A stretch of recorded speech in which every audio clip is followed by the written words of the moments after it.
Okay, so thank you very much for joining us. So my name is Bernardo Meme. I'm from Rotuba Communications Department. Thank you very much for joining us today. So we have various participants joining us for the training, for the virtual training on how to go about the GlobalG certification process from beginning to end, including aspects to consider when choosing a certification option and maintaining certification. So we have some resources on this virtual training. We have the attached links where you can access the training program if you do not have, so that you can be able to, for easy reference. Secondly, I have my colleague, Washira. Good morning, everyone. My name is Wilfred Washira. I work at Rotuba Limited. I am the Accounts and Administration Officer at Rotuba. Maybe we have talked with some of the participants regarding this training. We are very happy to hold you today, and let's Wahome take us to the next level, learning more about GlobalG. Thank you very much. Okay, thank you very much, Mr. Meme and Washira. I think I want to introduce myself last, so that when I am through, then we just start off. Oh, okay. My name there is Joki Minjimutahi. My background is I've recently become a farmer, but my family has always been in farming. Previously, I was a tax consultant, and in the private and also in the public sector, and now I dream of one day being able to export produce to Europe. So I want to become more aware about this GlobalG and the fact that there is so much information on the internet and it was just too much. So I wanted to sit in a forum whereby somebody can just break it down to me bit by bit. Yeah. That's exactly what we're going to do today. Thank you, Joki. Gashoki, I can see you have unmuted yourself. Very good. We can hear you very clearly. Kindly introduce yourself. Hello. Hi. My name is Gashoki. I work with an organization called IFA Foods East Africa Limited. We have been processing meat so far. We do sausages, we do bacon, and we do pork cuts. We're also planning to introduce potatoes. We have a sister company that works with farmers called Koibarak. And one of the things that we've been doing is we've been sourcing avocados. That was 2 years ago for export, but we've not been doing that since last year. Now we are sourcing milk for value addition. So we're going to be making butter, yogurt, ghee, and the like. But we have not really forgotten that there's an export market. Although we are more focused on value addition now, I'd like to understand what the environment on the export market is like. That's why I signed up for the class. I heard about this from Kenya Climate Innovation Center, where I am undergoing incubation. Yeah. Welcome very much. You mentioned a lot of meat products and dairy. Yes, I'm going to mention that, although I know most of the other participants have a big interest in crops. You as well mentioned avocados, and I can steal a secret for you that there is one participant here called Joki who also has a big interest in avocados. So maybe after this you could as well interact on your own line, on your own interests. Mary Lucy, it's your turn. If you can unmute yourself and tell us who you are. Okay, I'm Mary Lucy Oronje. I work in trade, especially international trade. Currently, I'm the SPS manager at Kabi Center for Agriculture and Biosciences International. I recently underwent farm assurance training, and now I would just want to understand the certification process from a business person's view. moving forward, I'm happy to interact with all the participants. Thank you. Okay, thanks, Mary Lucy. I must say I've met Mary Lucy earlier through another more intense training, because we had a training, I think, for 3 or 4 days together, and maybe I'm not disclosing too much, but she was able to pass the exam. All right, I can see Kaisa, if that is the correct Thank God. I would encourage the others to also do that training. Thank you, Mary Lucy. We'll discuss that maybe later if anybody else would be interested in a more intense training after this. Thank you, Mary Lucy. Kaisa, if that is the correct pronunciation for your name, kindly unmute and tell us something, introduce yourself.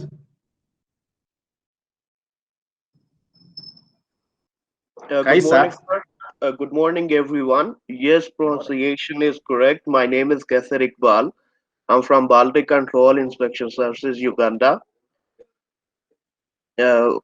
My job is I'm operation manager. Yeah. Thank you. Kaisa, that's too brief. What do you do? What's like your role and maybe the interest that you have in this training? Okay. We are a certifying body. The interest of participation in this training is Baltic Control is authorized by GlobalG. It is among 16 companies which are doing certification for GlobalG. We are starting certification in Uganda. So the basic purpose of this training is to understand it more, so that we can explain to our customers, to our clients in details the requirements and the importance of GlobalG and the procedures which are involved in it. Okay, thank you very much. That was quite courageous of certification body having a base in Uganda, knowing that Uganda is not as maybe advanced as Kenya is in terms of the export of fruits and vegetables, but it's a good starting point. There is a training that we had in northern Uganda earlier this year before there was lockdown, and it was organized by a company that was being supported by Farm Africa, and I also found them to be very brave in starting to grow for export. They're doing chilies for export. So maybe, Kaisa, that can be an area of interest that maybe people can share later. So everybody, welcome to the awareness workshop. It's this kind of a workshop is not meant to make you an expert in the GlobalG IFA standard or GlobalG issues, but it's supposed to kind of, like Joki said, break it down. Break it down. You know, some people feel like there's too much information out there about GlobalG. They don't know where to start. Some are getting into farming, into production, but they don't know how to go about it. So this kind of an awareness meeting that's supposed to last about 4, 5, or 6 hours, it is really to break it down and show you the starting point and maybe explain the process to you. We will be covering, I would say, 2 aspects. I'll give you a small introduction of how to get to access the website, and then we go to the general regulations that set the baseline for all the producers, whether they're producing meat, whether they are producing dairy or crops, flowers or ornamentals. And then we will talk about the control points and compliance criteria. Now, let me take you to the GlobalG website. Yeah, but as well, I would encourage you, also invite you to log in to the GlobalG website. we'll go through together and see. Now, this is the standard that we refer to as GlobalG is known as the IFA, the Integrated Farm Assurance, and the current version that is being used now is version 5.2. I'll not give too much background about GlobalG because I've, like I said, it's all the information is out there at the website. Just log in there, and at your own pace, you'll be able to see the various pages and be able to get the information that maybe you require. Now, the content for today is the steps to achieve and maintain GlobalG certification. That's what we're going to handle in the morning, and maybe in the afternoon, we will look at the specifics. That is what we call the compliance criteria. So we'll go through getting to know the normative documents, and then deciding on the certification option and scope. Then we go to the registration process for producers. How do they go about registering their sites and all that? Then we go to the assessment process, where I know some of you are quite familiar with. And then after you get certified, what do you do to maintain the certification? Now, that's the first step, getting to know the normative documents. Now, this is getting to know the documents that lay the foundation, or that lay the groundwork for the standard. And some of them are here. I think I can a bit bigger. Yeah, when you go to the GlobalG website, that is here, www.globalg.org, these documents, they are quite, it's quite a huge site, but specifically when you're looking for documents, you will go on top here, you'll find a section written documents. I don't know whether this would be the right time. Maybe if you can minimize the screen and go to the site.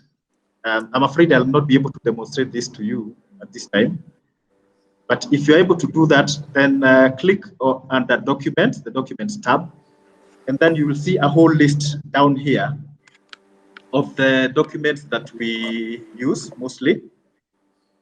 They are in various languages, but all of them are in English. All of them are in English, German, Italian, but there are some documents that are not available in some of the languages. For example, the minor languages. But one thing I would want to mention here is that recently we have had a translation for the checklist into Swahili, so that we now have even the people or the producers who are not able to communicate in English, they have access to a document in Swahili. You just need to search for the word Swahili and you'll get the document there. You will get the checklist. Okay. Now, Wahome, I want to be, let's know whether the participants were able to access the resources before we move ahead. So Mary and other participants, can you access the document?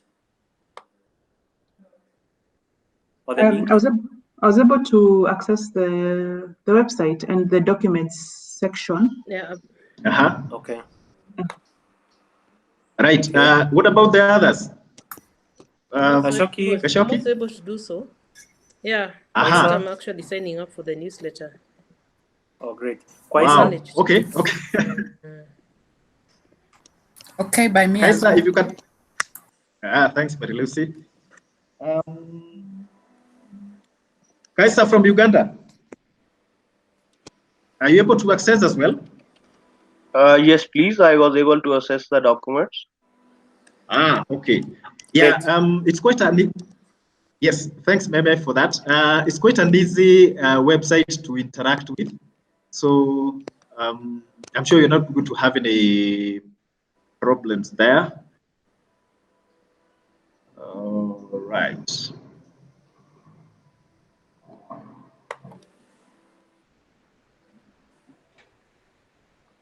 Trying to get back to the presentation. We can see the presentation. Okay. Right. Good. Right. Like I was saying, there is a translation into Kiswahili. So if you typed the word Kiswahili here, I know, of course, all of us are able to communicate in English, but you could find a producer who would be very much interested in the Kiswahili document. So if you type the word Kiswahili there, then enter, that you'll be able to have access to the document, Swahili. Okay. The document that may be of our interest is the GlobalG General Regulations. As well, you can search for that. That's the document that we're going to be talking about mostly this morning.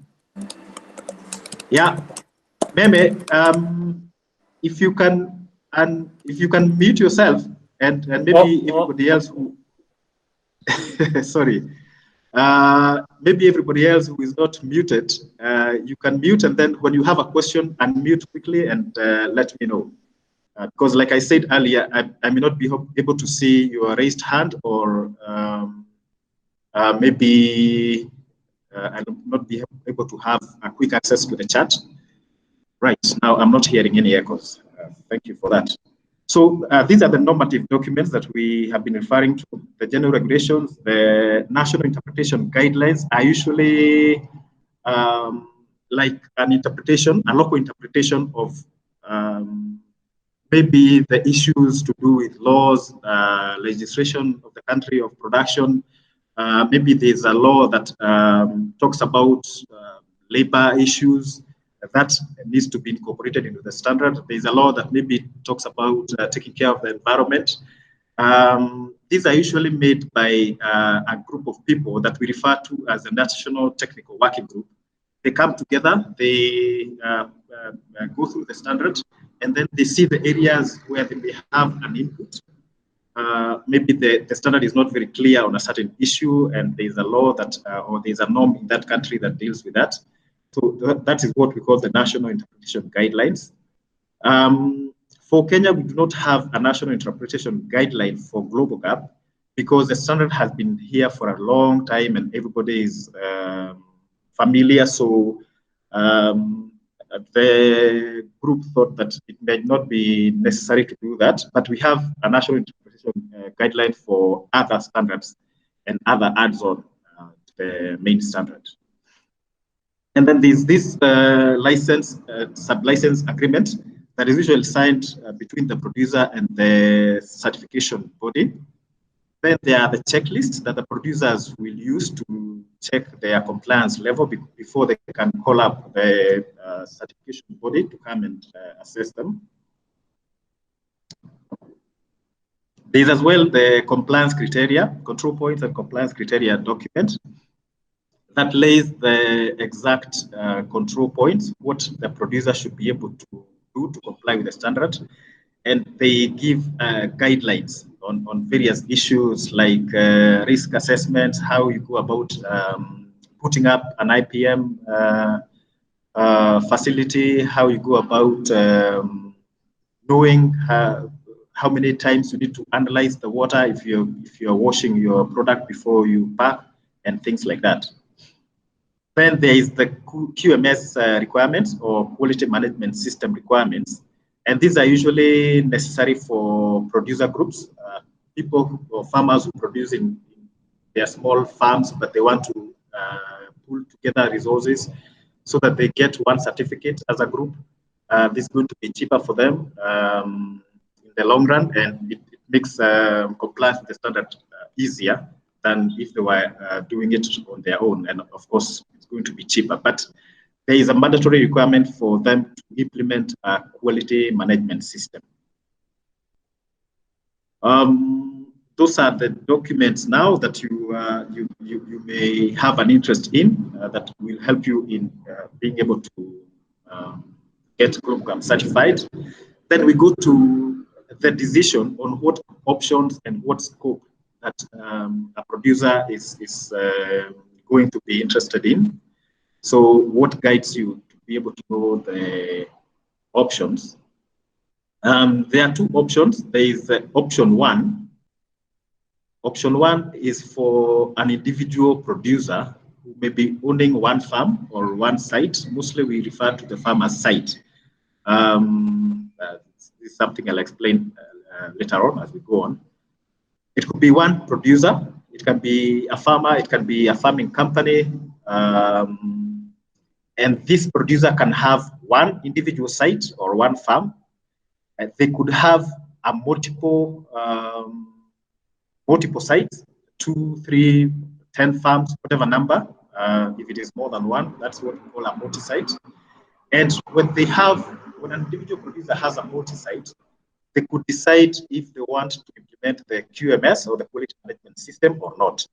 So it's not mandatory. And they could have multi-site with or without QMS.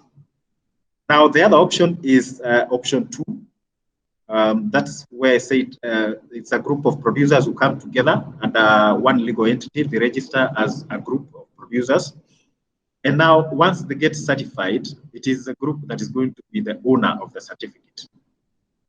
This is what we refer to as the option two producer group, where it is mandatory for the group to implement a quality management system, just to make sure that all the producers are doing things in a similar fashion. They are taking care of the environment, they are producing a safe product, and they're doing this consistently. Okay, I said I would talk about a site, what a site is. And when you go to the website, you'll be able to download another document known as definitions, or Annex 1.4 definitions. Maybe if you can take a note of that. Annex 1.4 definitions. This is a document that will guide you on the various terminologies, the various words or terms that are used, and maybe you're not familiar with that. So when we refer to a site, a producer can have several sites, or they can have only one site.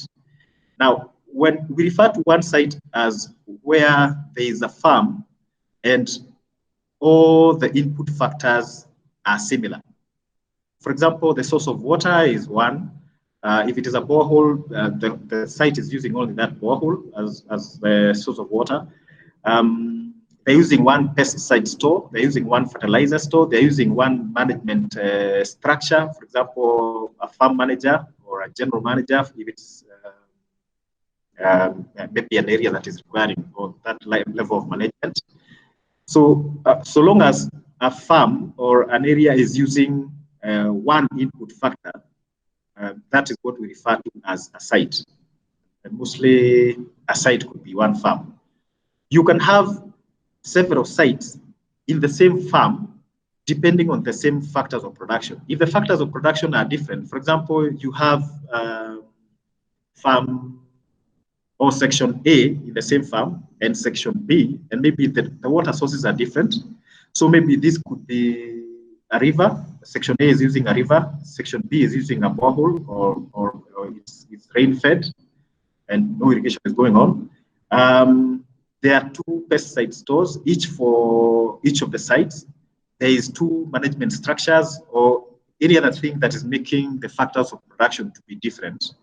Remember, if it is a river or an open source of water, the risks that are there, maybe microbiological hazards that could come with that are different from when you're using a borehole as your source of water for maybe irrigation and washing of the product. That is why we have that definition of a site as being an area where the same factors of production are used.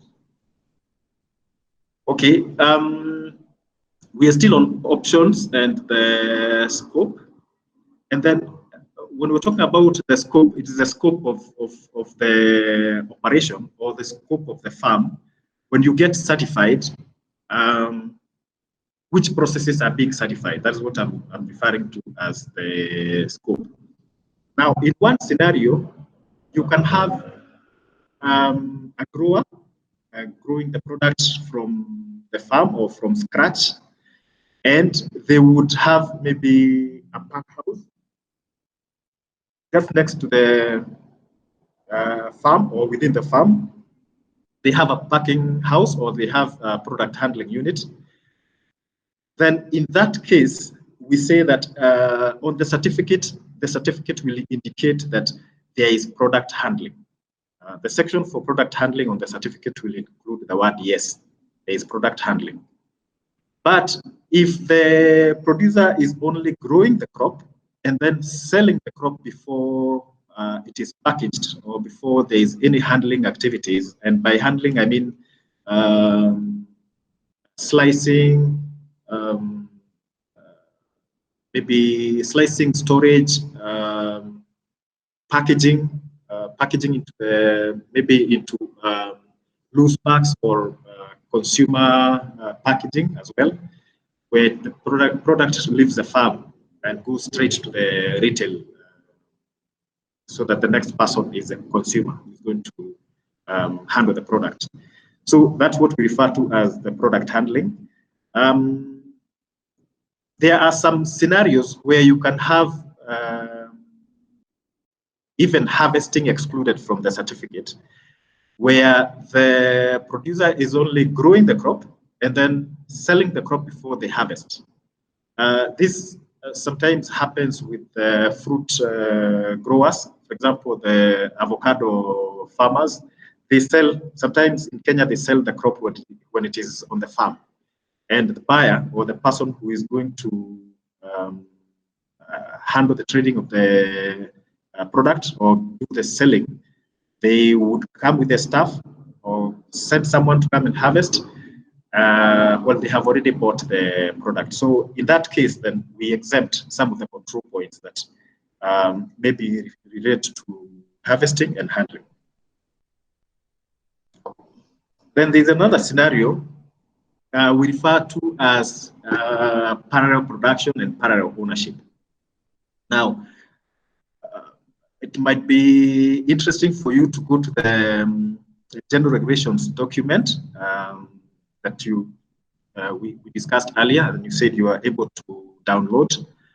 Go to the section on parallel ownership or parallel production, and it's easy to do that. You can click on the control find or control F on the computer and then type the word parallel and then search next, and it will guide you there.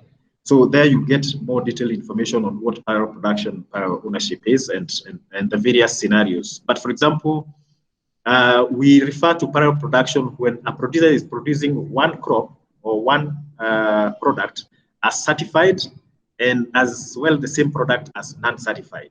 For example, if it is carrots, they have a farm or they have a site where they produce certified carrots and another site where they produce non-certified carrots. But of course, it is not parallel production if you're talking about two different products. That is what parallel production is. For parallel ownership, this is when the producer who is producing certified product is able to buy or requires to buy additional of the same product from another producer.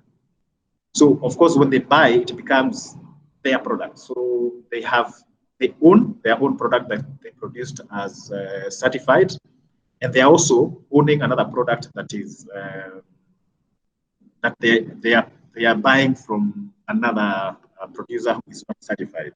And these scenarios sometimes arise when maybe a producer is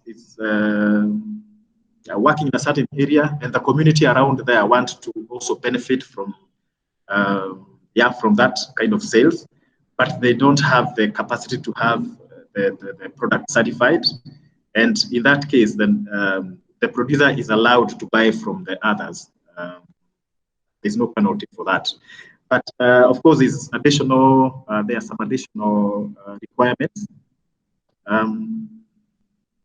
I think later in the afternoon we'll be able to see that we refer to that as a chapter on segregation or a chapter on product product traceability and segregation. So some of the requirements, there is some registration requirements with the certification body. The person owning the product in parallel needs to register with the certification body when they are starting that, so that they can declare that they're going to handle a product that is certified alongside a product that is not certified. And then we have a special number that identifies each of the producer and each of the producer groups, known as the GlobalG number. It's a 13-digit number that is allocated by the certification body when the producer has registered with them. And this is a unique number that identifies each and every producer. And as well on the paper certificate, it indicates the paper certificate will have a section which indicates whether a producer is doing parallel production, parallel ownership.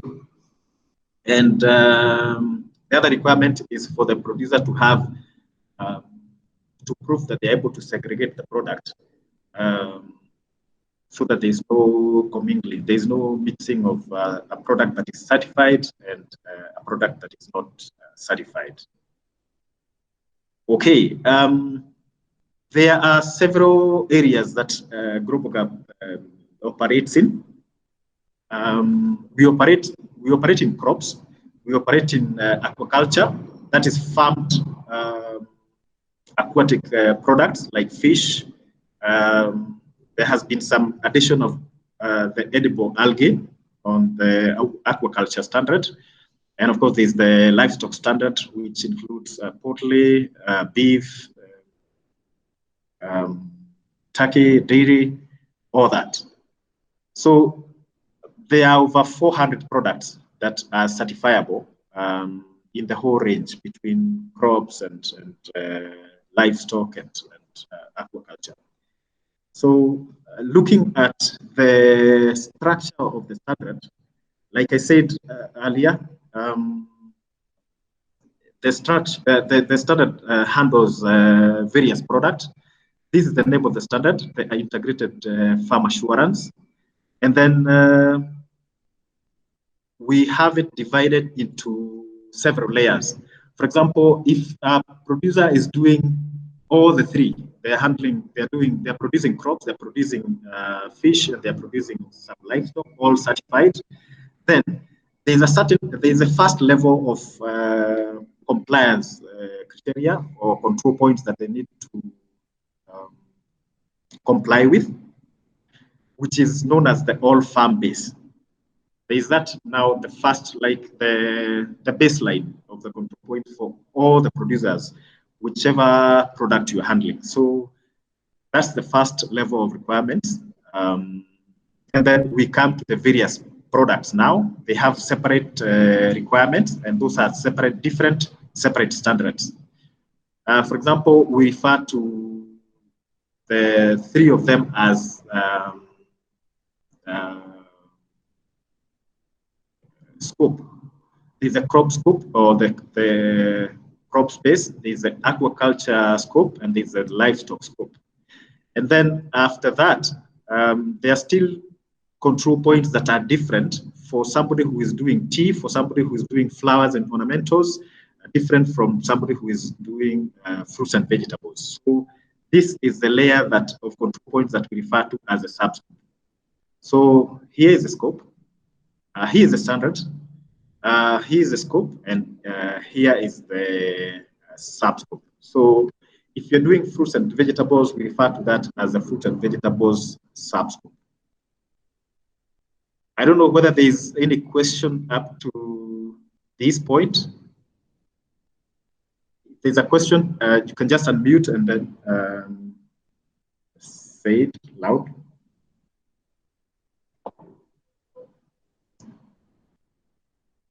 I take that to mean that there are no questions. But of course, Meme, you can alert me when you see a raised hand, just like you said earlier. Sure. Yep, thanks. Okay. Now, okay. Now let's look at the the steps, the preparation for certification, we refer to, there are certain terminologies that I'm finding important to talk about. When we talk about a legal entity can be a person like me and you. It can be a group of people who have come together and they have registered a group with the authorities, and the group is recognized as one that is allowed to operate in farming activities. And as well, it can be a company. So that is what we refer to as a legal entity. Now, when the first step is for us to establish how we want to operate. Do we want to operate as an individual? Do we want to operate as a group? Do we want to operate as a company? And of course, a company can be owned by one person, but it's different when you have a legal entity as an individual and as a company. Then we decide on the certification option that we want to work in. Are we going to work as a group? Are we going to be in option 1, where we have individual producers, or in option 2? And then we decide whether we want to sell our product when it is in the field, so that we do not include harvesting in our scope, or do we want to include it, and do we want to put up a pack house where we will also be having the handling bit? And do we want to do parallel production and parallel ownership? So that's like some of the first steps, the very first step that we have to decide on. Then we look for the document to make us be able to comply, the documents that are going to guide us. And these are the general regulations. These are the control points and compliance criteria that we can get in all most of the languages that are spoken around the globe. And then we find out whether there is the national interpretation guideline in our country of production, to assist us more to understand what are the local realities that we need to be aware of. And then the next step, or the next stage, is we need to analyze the risks. In one of the documents, in the control points and compliance criteria, there's a section which has annexes, and towards the end, it is divided into 3 sections. I invite you to, when you have time, you can go through the document and see the 3 sections. We're going to handle that in the afternoon. Now, at the end of each section, it gives some kind of a guideline on what needs to be done, or how things need to be set up in the farm for you to be able to take care of all the risks. So there are risk analysis that are required for you to comply with the standard. Then there's the decision to be made on what documentation to be put in place, what records need to be maintained. If we have a quality management system running, then we need a quality management system document, or a QMS manual, guiding us on how to go about the compliance. And in case of QMS implementation, then there is a different document that guides the producers. It's referred to as the General Regulations Part 2. Remember, the other document that we're referring to is the General Regulations Part 1, which does not deal with producer groups, or does not put a lot of emphasis on people who operate, producers who operate a quality management system. So if you're interested in the QMS, or if you're interested in group production, then this is one of the documents that might be of great use here. Then after implementing the general regulations, after putting up the QMS, then as well you need to go to the details of implementing the control points and compliance criteria. That, like I mentioned, we're going to handle that later. These ones, they give you they give the producer the like a guideline on if we're talking about complying with the storage of pesticides, what exactly do you need? Do you need to build a store? Do you need to store the product in a certain way? How do you take care of the environment? How do you take care of the maybe issues of measurements of the pesticide, the avoiding spillage, avoiding accidents, and in case of accidents, what should a worker do, or what should the producer be having access to? Now, the CPCC, or the Control Points and Compliance Criteria document, gives all those details in fine, black and white, kind of straightforward way. Then, when the producer has done all this, they need to do a self-assessment. And by this self-assessment, it means the producer takes a checklist, goes through each and every control point on the checklist, or each area of the checklist that they that is relevant for their farm, and they see, for example, do we have a reference system for the farm? Have we divided the farm into portions that can be administered separately? Things like that. So when they take the checklist, they go through it and making notes, seeing whether they are complying with all the relevant requirements. And if that is done and the producer is happy that everything has been put in place, then they can call the certification body. But if not, then they need to implement corrective actions. We refer to corrective actions are where the self-assessment has shown that there is a gap, or there are some things that have not been done. For example, you do not have, your staff are not trained. You do not have good storage for your fertilizers, good storage for your pesticides. You do not have safety measures to protect the workers from getting injured while they are working.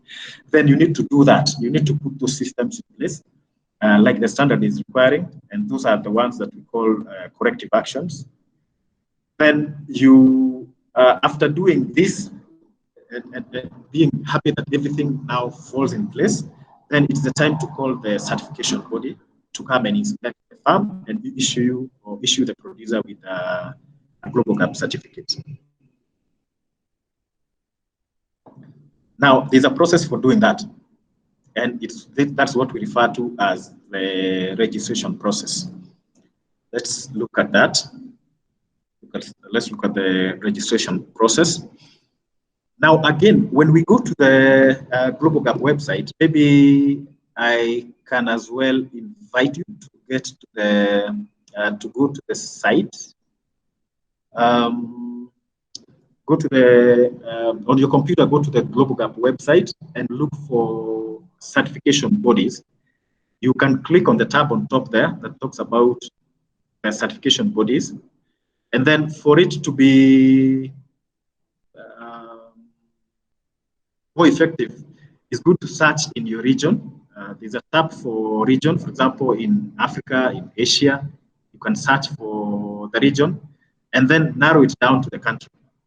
Now, there's an issue when you narrow it down to the country. In some countries, we do not have certification. Hello, Wahome. Yes. Sorry for interrupting you. I just want to make sure that participants access the resource that you're talking about. Yep. So maybe you can test with Gashoki, maybe. Gashoki. I can see Gashoki is unmuted. Gashoki, can you access? Yeah. Okay. I'm on the place called certification bodies. Yeah. And under certification bodies is who we are, what we do for producers, for buyers, GGN, label, events, and media. So I go to for producers. If you scroll down. Certification bodies for producers. So where is the place click where on the certification bodies? Mm-hmm. what are you able to see? I've clicked on certification bodies, and now I am on the tab. I said earlier that I saw who we are, what we do for producers, for buyers, GGN label, events, and media. So now I've clicked on for producers. When you click on certification bodies, it is on top there. So when I click on for producers, yes. I needed you to click on certification bodies. Click on certification bodies, and then when it opens, you scroll I've already down. clicked. Okay, I've already clicked on certification bodies. Scroll down. So what do we look for? If you scroll down, you will find a list of all the certification bodies in the world, but that may not be very helpful. Okay. So there's a search tab, or there's a filter tab towards the left,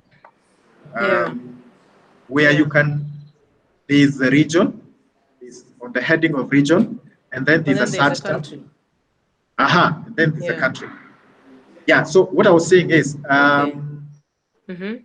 okay, now before we continue, is anybody having a challenge in accessing that?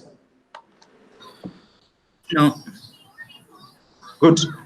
Now, when you search per region, it might be more useful because you're going to get many certification bodies for the region. But when you filter into the country, when you filter for the country, you might get only one certification body. For example, I think in Uganda and Tanzania, there could be maybe only one.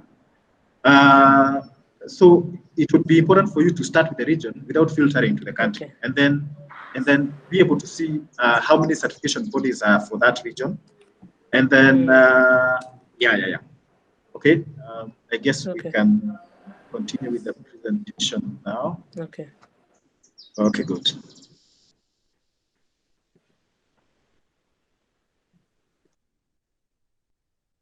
Right. Like I was saying, when you click on the certification body, you're only going to see all the certification bodies in the world. When you search for the region, you're going to get the various certification bodies that are working. So how do you go about selecting the correct certification body, selecting the certification body that works for your country or works for your region, or that you want to work with? There are some contact information. For example, in every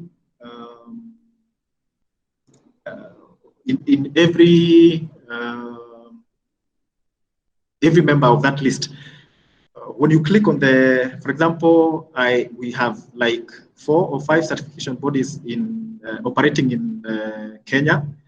When you click on one of them, you get all the information. You get who the scheme manager is, or who the person in charge is. You get the contact information. You get the phone numbers, address, the physical address, where the office is. So it might be in your interest to call up several of them, so that you agree on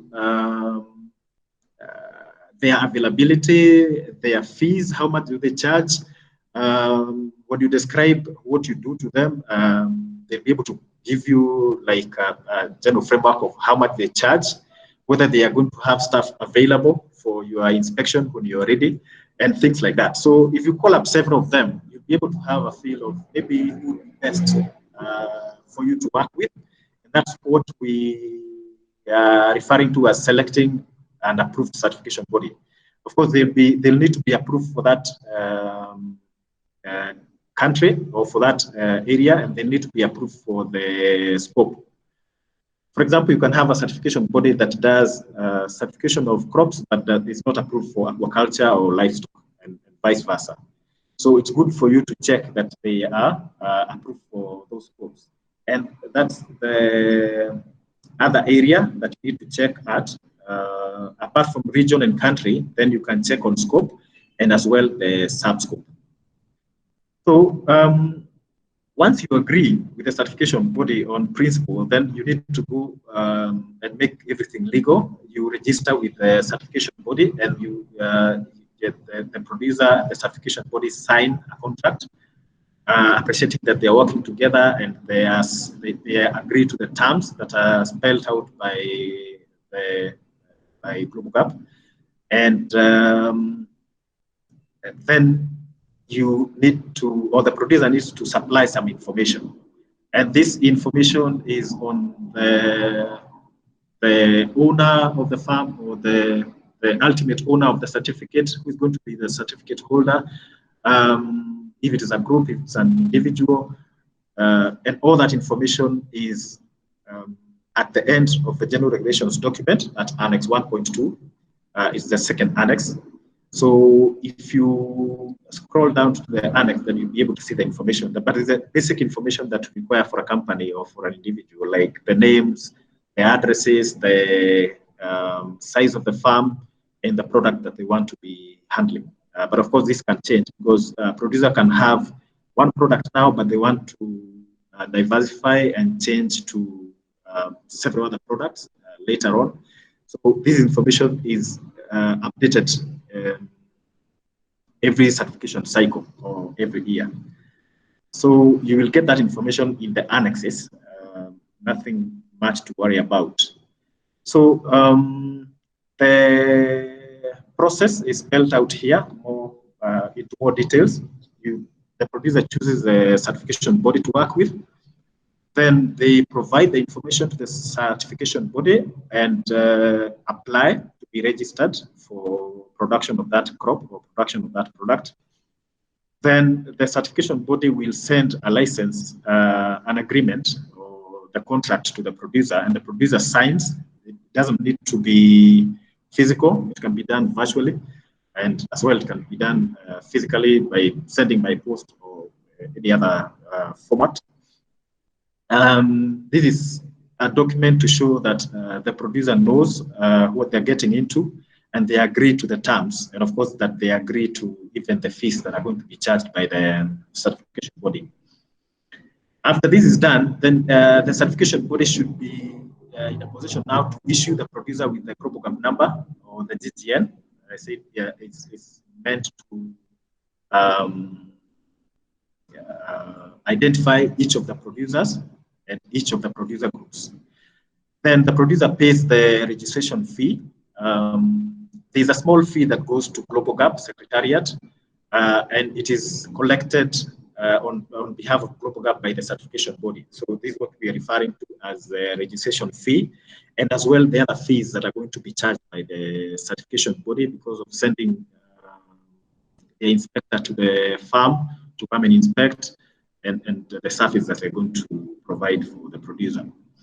Then when all this is done, then the producer does his bit, like we talked about earlier, implementing the standard, going through the checklist for self-assessment, doing the corrective actions. Then when they are happy with everything, then they call the certification body, who sends an inspector to come and check that everything is in place. And they use the same checklist that the producer uses for the self-assessment.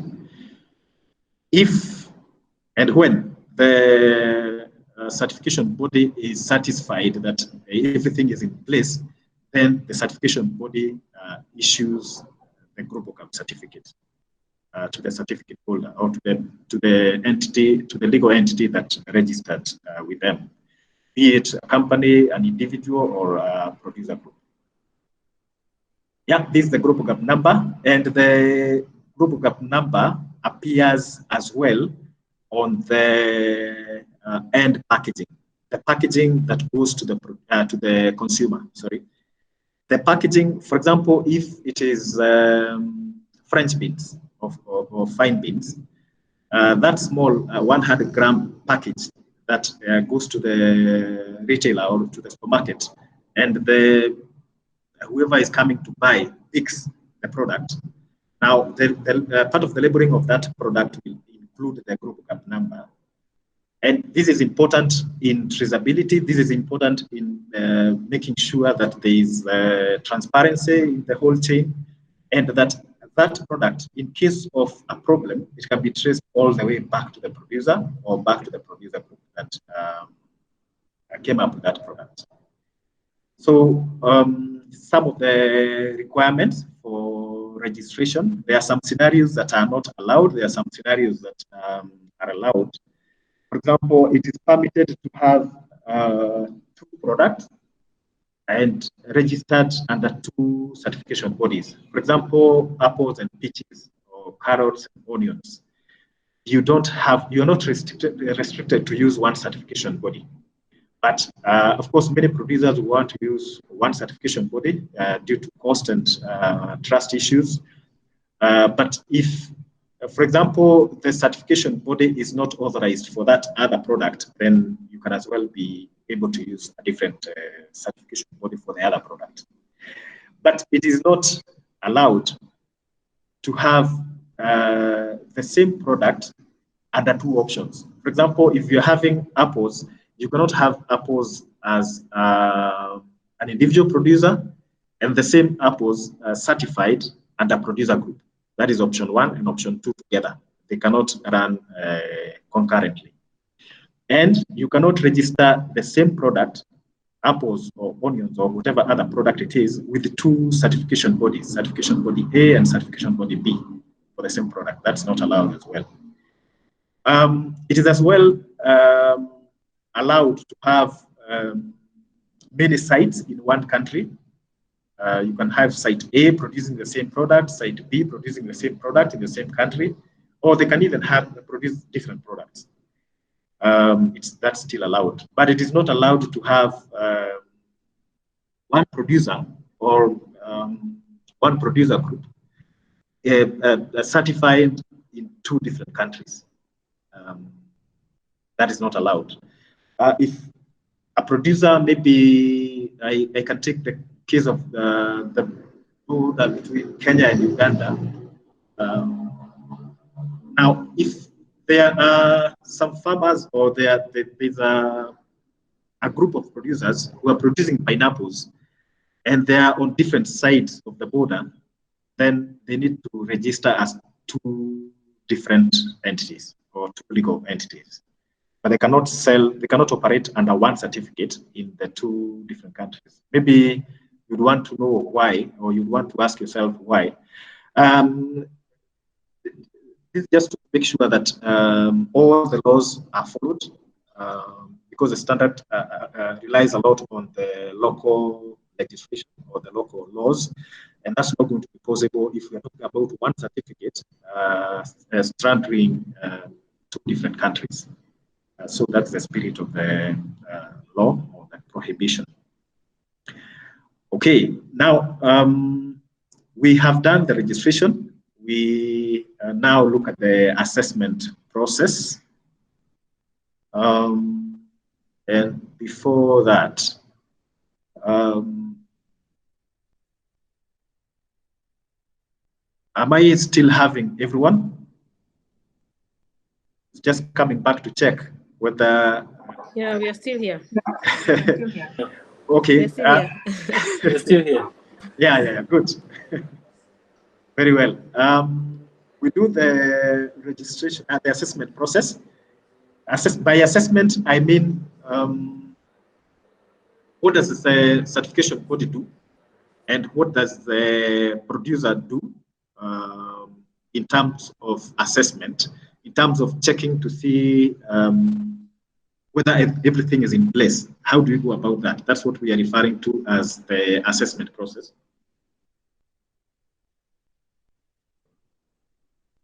And if we start with option 1, where we have a single site, or we have an individual producer, or we have producing in 1 site or in 1 farm, or we have an individual producer or an individual company that operates in many sites without implementing the QMS.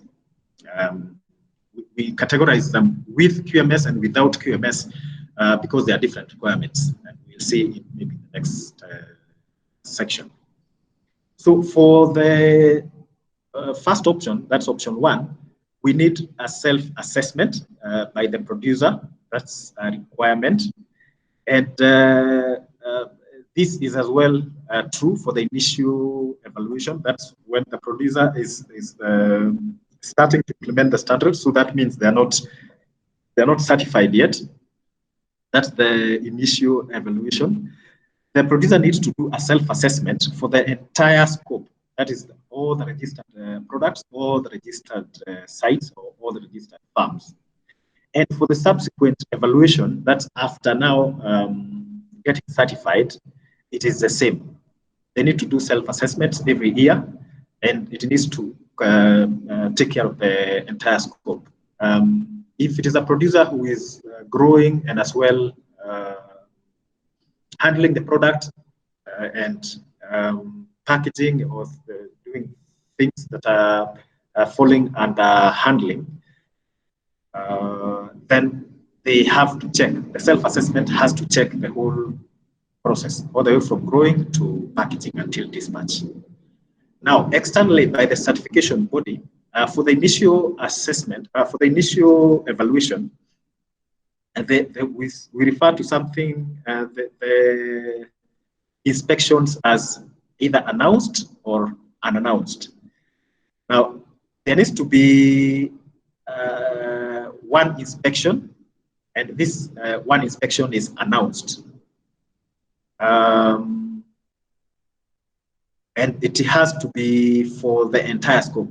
If there's a pack house, it needs to be included. If harvesting is included, all the control points that relate to harvesting need to be included.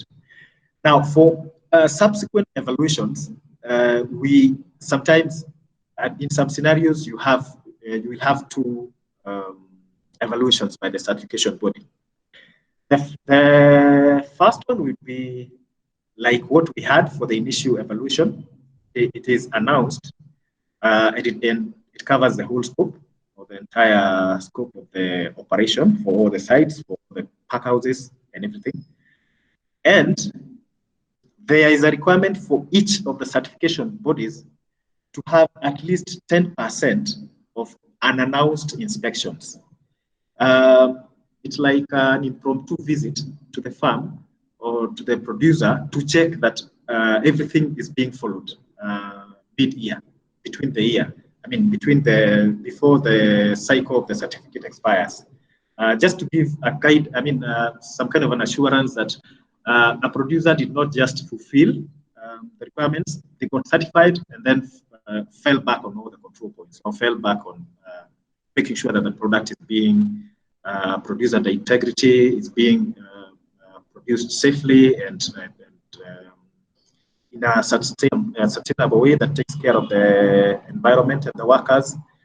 So there is at least a 10% requirement for each of the certification bodies for all the certificates that they have per scope. If it is the crop scope, if it is the agriculture or livestock scope, if they have 10 certificates of each, then they will need to visit 10% of each of the categories.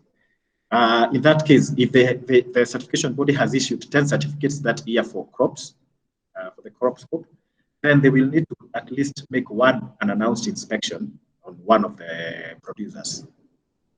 I don't know whether that is clear. Because this is one of the areas that are quite some producers feel like they're being doubted, that they have to be checked again mid-year. So that is the requirement. It's the requirement of the standard that the CB, or the certification body, makes another inspection, which is impromptu, which is not announced. And by not announced, of course, they will, because of logistics, they will not just appear on the gate and tell you that they need, you need to be checked or you need to be inspected. There needs to be some communication, but it's only allowed up to 48 hours. They will only give an alert that they are coming up to 2 days, and not more than that. Okay, let's look at the other scenario. Now, this option 2 and option 1, multi-site with quality management system, the requirements are a bit different. That's why they are separated. Option 2 and option 1 with QMS. The initial evaluation that are required internally to be done by the producer or the producer group, there needs to be an internal quality management system audit. This is like a document check to check the soundness of the system, to check whether there is the quality management system manual that is being followed by the producer.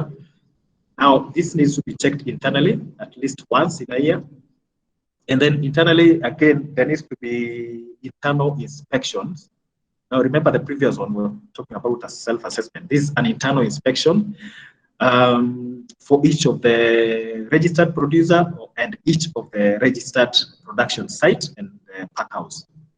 So each one of them, even if you have 1,000 members in your group, or you have 10 farms that you're operating, they have to be checked internally by one of the, maybe one of the staff members, or it can be a contracted person or company to come and check that everything is in place. And then for the following year, for subsequent evaluations, then it is the same. There needs to be at least an internal QMS audit. And this is necessary because maybe sometimes things change and maybe you're producing an additional crop, or there is a new machinery that has been bought that has changed the production system. Maybe you are producing crops that did not have very high risk of microbial load, but now you have gone to another crop. So an internal audit needs to be done every year. And then there needs to be internal inspections for all the sites, all the production processes, and all the handling units. Now, externally by the certification body, this is a bit complicated. Not really complicated, but it's a bit different from the option 1 that we just looked at. There needs to be at least one announced QMS audit. The certification body will send an auditor, a qualified auditor, to come and look at the QMS and make sure that it is sound. It's able to guarantee that the producer is going to have a safe product at the end. And on top of this, then the producer, producer members, the total number of producer members will not be checked by the certification body. But the certification body will use a square root of the total number of members, and that is the sample that they will go and inspect when they are inspecting the QMS. For example, if the producer group has 100 members, so the auditor will come and check the QMS, and once they are satisfied it is working, it is in order, then they will go and check the farms of at least 10 members of that group, because 10 by 10 is 100. So I'm taking 10 to be the square root of 100. There are 100 members, the auditor will come and check 10 of the members. That is the square root of the number of membership. It is the same for the site. If it is an individual producer or producer company that has 100 farms and they're operating a QMS, then the auditor will come and audit the QMS, and then they will check the square root of the farms. Then 100 farms, they'll check 10 of them. Then on top of this, yeah, I've already mentioned that. On top of this, there is something we refer to as a second visit, or the surveillance visit. This can be taken to be an equivalent of the 10% that a certification body will need to sample for all the certificates that they have issued. But now in option 2 or option 1, multi-site QMS, there also needs to be a surveillance visit or a second visit. So that means within the year, the producer will be visited twice by the certification body. But there are some scenarios. We're going to look at more details here. The surveillance inspection is for a minimum of 50% of the square root, or half the square root of the farms. So if you take the scenario that maybe we have the same 100 farms, for the second visit, it's going to be the square root of 100, which is 10.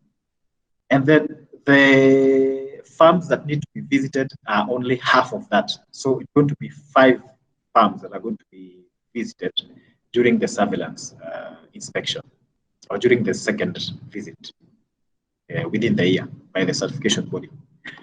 Now, for the subsequent evaluations from the certification body,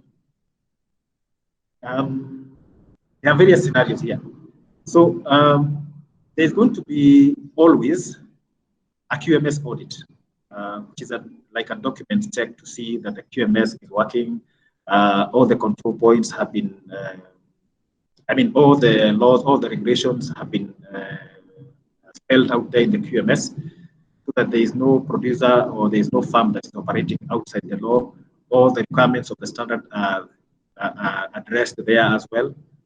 So for scenario A, the subsequent evaluations, there's going to be an inspection of the square root of the registered producers or producer production sites or farms. Now, this is announced. It's just like the first year or like the initial inspection. Nothing has changed there. Now, if there were no sanctions from the previous surveillance visit, now in year 1, you are visited normally and you are issued with a certificate. But now during the surveillance visit, everything was perfect. There were no sanctions. You are good to go. So there's going to be announced. Okay, if there are no sanctions that were issued, then the second visit will change. There'll be a small difference here. Now, the inspection or the number of farms or number of producer group members that need to be visited is going to be like the previous scenario, 50% of the square root of the producers or the producer members. But now, if there were no sanctions, there's going to be a reward for the group. What will happen is that the sample will reduce. It will reduce by the number of producers that were checked during the second visit. For example, if there are 100 producers or there are 100 farms, and 50% of the square root was checked, so 5 of them were checked. Normally, if there were sanctions or if there were problems, it would be the same. It would be the same 50% of the square root during the surveillance inspection. But if everything was perfect during the surveillance, it's going to be this, the sample that is going to be checked is this 50% of the square root less the farms or the producers who are checked. And remember, we talked about half of the square root of 100, which is 5. And here we only need to check, we only needed to check 10 during this visit. But now, since there were no problems at all, we subtract 5 from 10, and we'll only need to check the remainder, which is 5. I don't know whether that is clear. Let me know if there's somebody who is having a challenge following the numbers. That it shows like everybody is following the numbers. So in case there are no further questions, let's take the health break. Member, you said how many minutes? 30 minutes. Okay. It was to start from 10:30 to 11. So we are. But we spilled over. It's spilled over. Yeah. Yeah. No worries. So okay. What do thank you for that. Participants? Okay, seems like the time that we agreed we were going to come back is here. Now, Joki has presented a question on the chat that I thought it's good that we go through together. Now, let's look at the lower section here. Externally assessment that is done externally by the certification body. Joki had asked, what's the advantage of implementing a quality management system for the option 1 producers who have the option of either implementing the QMS or not? Now, let us take the scenario that I want you to go together with me. We take the scenario that a producer has 100 farms or 100 sites, 100 separate sites, maybe several pack houses, but let's now look at the 100 sites. The inspection requirement here says there needs to be inspections that are announced of the entire scope, that is all the registered sites. So let me ask you, Joki, how many sites are going to be inspected here? In this scenario? Sorry, yes, in this scenario. Yes. It is all of them. There is no. So it is 100. There's no square root. Yes, it's 100. Yes. Yes, it is 100. If the producer has 100 sites, yes. The certification body will send an inspector to check all the 100 sites. Now, if you check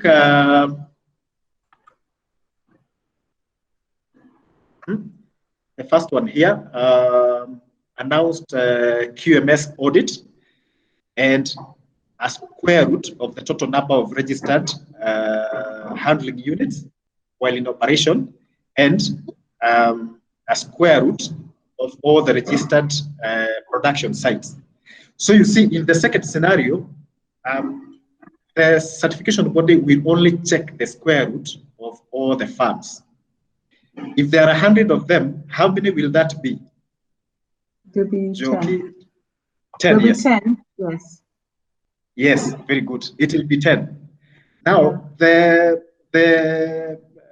advantage for this is that it's going to be, the first advantage is that, just like we have explained, there's going to be less time by the certification body on the farms.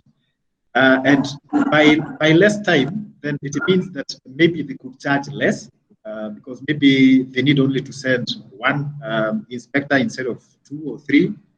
Or if they are only inspecting 10 farms out of 100, maybe they will spend 1/10 of the time or 1/10 of the resources. So that is one of the advantages. The other advantage is that with a quality management system, then the producer can rest easy, and all the time they will know, since the workers are following a set kind of procedure for all the farms, which is uniform for all the farms because they're implementing one quality management system, then the producers will not be needing to go running around to check what is happening in farm A, what's happening in farm B, because each of the managers or each of the people who are in charge of the various sites are going to be following like one protocol, which is the QMS. That's the other big advantage. Of course, there's a lot of savings in terms of what other resources needs to be put in place, because it can be only one person responsible for the quality management system, and they're going to be visiting all the sites and making sure that things are uniform. Whereas when you have no QMS, then it means that either the managers are trained centrally, and when something changes, they have to be trained again. It's not, there's no one person who is in charge of the whole system. So those are the two main advantages of implementing the QMS. And that's a very good question, Joki, because I don't think I had brought it out like in black and white what the advantages are. But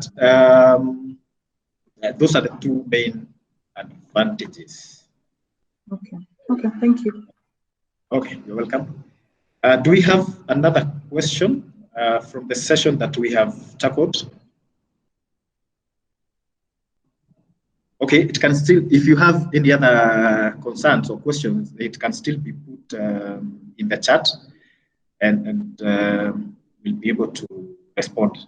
Member will notify me when there's a question, or you can as well go ahead and unmute and ask if there's something that is unclear as we go along.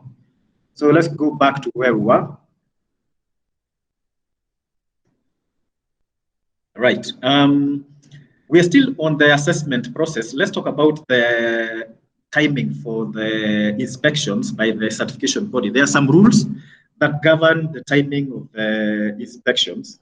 Let's take a scenario where you have the first inspection happening on 20th January 2018, for example. Just an example. Now, this after the initial inspection, the producer is given a maximum of 28 days. If there were any issues, they are given 28 days to correct those issues. And by the issues, I mean non-conformance with the standard. Maybe there was a reason that they could not be certified because it's a problem somewhere with some of the control points. Or the QMS is not working, it's not sound enough. So after the expiry of the 28 days, if they will not have had any issues, maybe they have corrected everything. So by the end of the 28 days, the certification body is obliged to issue the certificate. So between the time that the producer was visited by the certification body and the time that the certificate is issued, it cannot be more than 28 days if there were no issues that were found. If there are some issues that were found that need to be addressed by the producer before they can get certified, then they are given 28 days again to comply with those requirements. And when they comply, then the certification body is allowed another 28 days to be able to issue the certificate. But in this scenario, we are taking that there were no issues, and maybe by the 14th of February 2018, then the certificate was issued, or the first certification was granted. Now, the certificate is only valid for 12 months, or for 1 year, or for 365 days. So before the certificate expires, of course, it's going to expire 1 day before 14th of February 2019. So that should be the expiry of the certificate, going backwards. 13th of February, the certificates need to be renewed. Now, there is something we refer to as the inspection window. A producer could, because of a reason that they cannot control, for example, the situation that we are having now, maybe the producer is not able to accommodate the certification body inspector or auditor to come to their site. Maybe that's not possible because of a certain reason. Then they need to apply to the certification body for an extension of the certificate.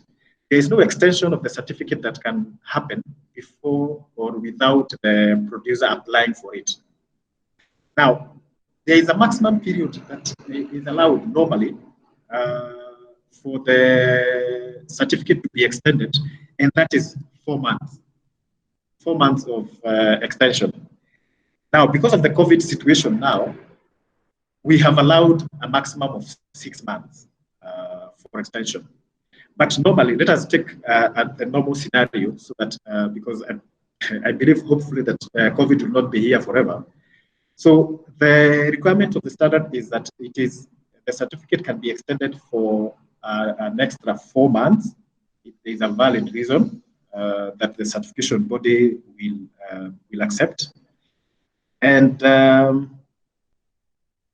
So after the 4 months, then the certificate will be invalid, or the certificate will be expired.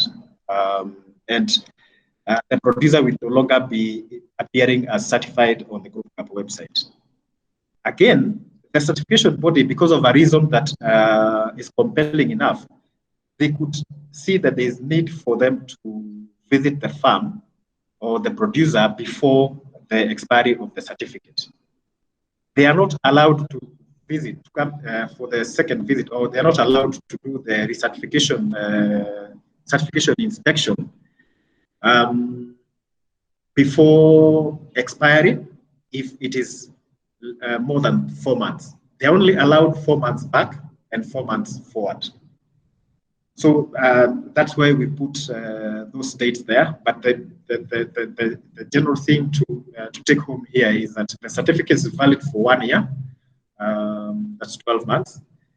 Again, there can be an extension normally of 4 months, and the certification body can decide to come 4 months early, or within the period of 4 months early. So what we refer to as the certification window is the 4 months prior and the 4 months after the expiry of the certificate that a certification body is allowed to visit the producer. I don't know what else I needed to have mentioned there. Right. I don't know whether there's a question about the validity and the certification window. Okay, I see now. The other thing I wanted to mention is that the certification body is not allowed to make recertification inspections within 6 months. So between any 2 inspections, there needs to be at least 6 months in between. I don't know if it's clear, we can go on. If it's unclear, then let's have somebody ask the question. Again, most of this information is available. Meme will share with you the presentations, but of course, on top of the presentations, then there are those documents. For example, the general regulations that you can always download from the website. They'll ask you to register, and then you register with your name and your email and contact details, and then you'll be allowed, you'll be given access to the documents, and you can download any of the documents that you want. And as well, they are free of charge on the site. Okay, so I guess we can carry on. That's about the inspection window. So let's now look at the certification process. There are some things that there's some guidance that is given to the certification body, what they follow for them to make the decision on whether a producer is going to be certified or not.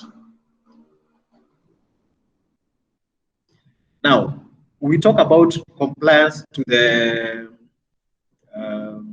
control points and compliance criteria. The control points fall in different categories. There are categories, there are some that are categorized as major musts, and for every major must that is applicable to a producer, there must be 100% compliance to all the major musts. All the major must control points must be complied with before a certificate can be issued. But it's not all the major must control points that are there on the checklist that are applicable to every producer. For example, there are some control points that talk about harvesting. There are some control points that talk about irrigation. There are some control points that talk about pesticides. There are some that talk about packaging or product handling or product washing. There are some that talk about staff. Now, you can have a scenario where maybe a producer is only relying on rain-fed agriculture. So all the control points that relate to irrigation are not applicable automatically. So those ones will not be checked. They will be labeled as non-applicable by the auditor or by the inspector. If the producer has has a contract or has agreed with their buyer that the buyer is going to buy the product when it is in the field before harvesting, then all the harvesting control points and the post-harvest handling control points automatically become non-applicable for this producer. So we're not saying that all the control points in the standard must be complied with, but only the applicable ones. But of course, there must be justification, there must be evidence that they are not applicable for them to be exempted. Now, the other category is minor musts. It's a bit different here because the requirement is for the producer to only comply with 95% of the applicable minor musts. And then there's another level of control points which we refer to as recommendations. Recommendations are just recommendations. There is no minimum percentage for compliance. There are recommendations for good practice. But the thing to be on the lookout for is that when the version of the standard changes, the level of the control point can be upgraded. For example, if it was a recommendation, it can be upgraded to a minor must. And that's something that maybe we need to be on the lookout for. The other requirement is that for the license, the contract between the certification body and the producer, all the requirements of the contract must be complied with. And as well, all the fees, all the agreed fees that need to be paid must be paid before the certificate can be issued. And there needs to be full compliance with the general regulations. The general regulations don't have a minimum compliance.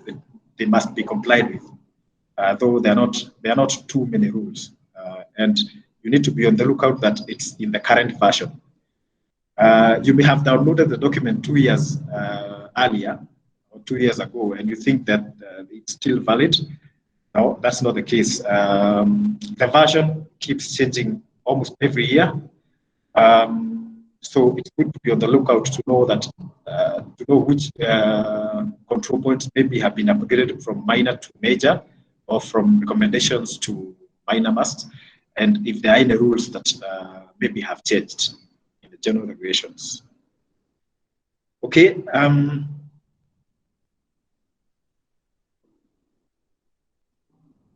There are two terms that you can get in the document that I was referring to, the definitions document, which is an annex to the general regulations. Excuse me, sir? Yes, go on. Sir, I have a question on major must and minor must. Is there any list published by GlobalG for these major musts or minor musts? And if yes, where it can be found? Very good question, Kaisa. I think I need to demonstrate that. It's in the checklist, yeah. Yeah, let me just demonstrate this. Kaisa, can you see my screen where I'm sharing the site, the GlobalG website? Yes, sir, it's very clear. You are on documents. Aha. You click on the documents, and then you can wait for it to load a bit. When you come here, on the left, you will see all the documents that are available. Now, the standard that you are interested in is the Integrated Farm Assurance, because this is a document, this is a standard that we are discussing now. There are many other standards. Produce Safety Assurance, another standard. IFA version 5 GFS is a different standard. Compound feed, all those are different standards. Then you come to the subscope. Maybe you're dealing with fruits and vegetables. You check that as well. It's already checked for me, so I will not need to check it again to tick. Then your target group, this can be left empty.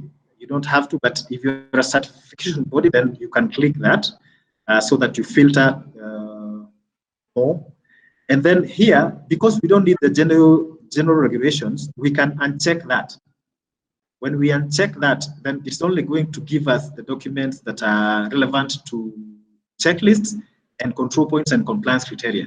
Now, we don't need control points and compliance criteria because we want checklists.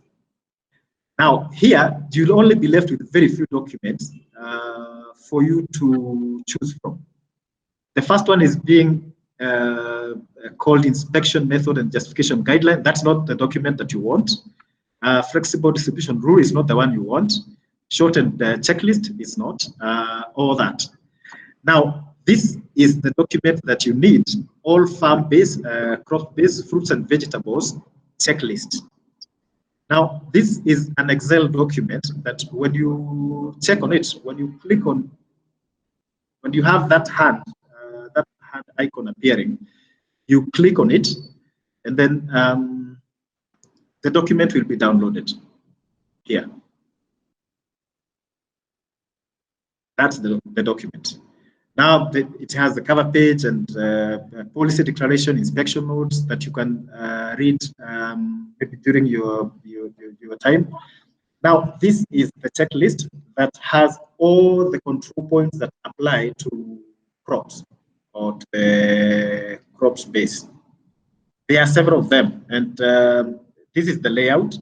That's the number of the control point. That is the control point itself.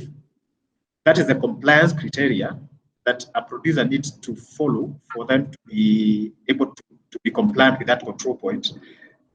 And then this is where your question now lies. The first control point there is a major must. We will see there are several major musts here, but as we scroll down, we're going to see there is a minor must. This control point AF 4.3.2 that talks about hazards being identified by warning signs, that's a minor must. It's a compliance requirement, but when the total of the control points are computed, all the ones that are minor musts, you are allowed 5% leeway because you only need to comply with 95%. And then there is the place where the inspector will check whether it is compliant. They will tick yes. If it is not compliant, they will tick no. And if it is not applicable, they will tick here. But you will see in some control points, there is an X. There is an X on NA. That means that you cannot say it is not applicable because it's assumed that there is no single site that will have everything perfect and there is no risk at all. So maybe that's one of the reasons. But the next one here, a producer can say that's not applicable for me, so long as they provide the justification there that that is why they decided it's not applicable. For example, is safety advice for substances hazardous to workers' health available and accessible? Maybe it can be an NA when there are no hazardous substances that are there on that farm, and that can be justified there. Okay, I don't know whether that answers your question, Kaisa. Yes, sir. It is very clear now. Okay, Thank you. Thank you. All right. Now,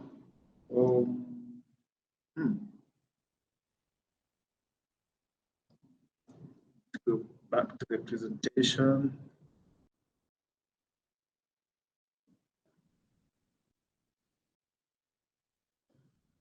Okay, right. Now I may need to skip this because it's Kaiser's question has helped us jump to the checklist and be able to see what information there is.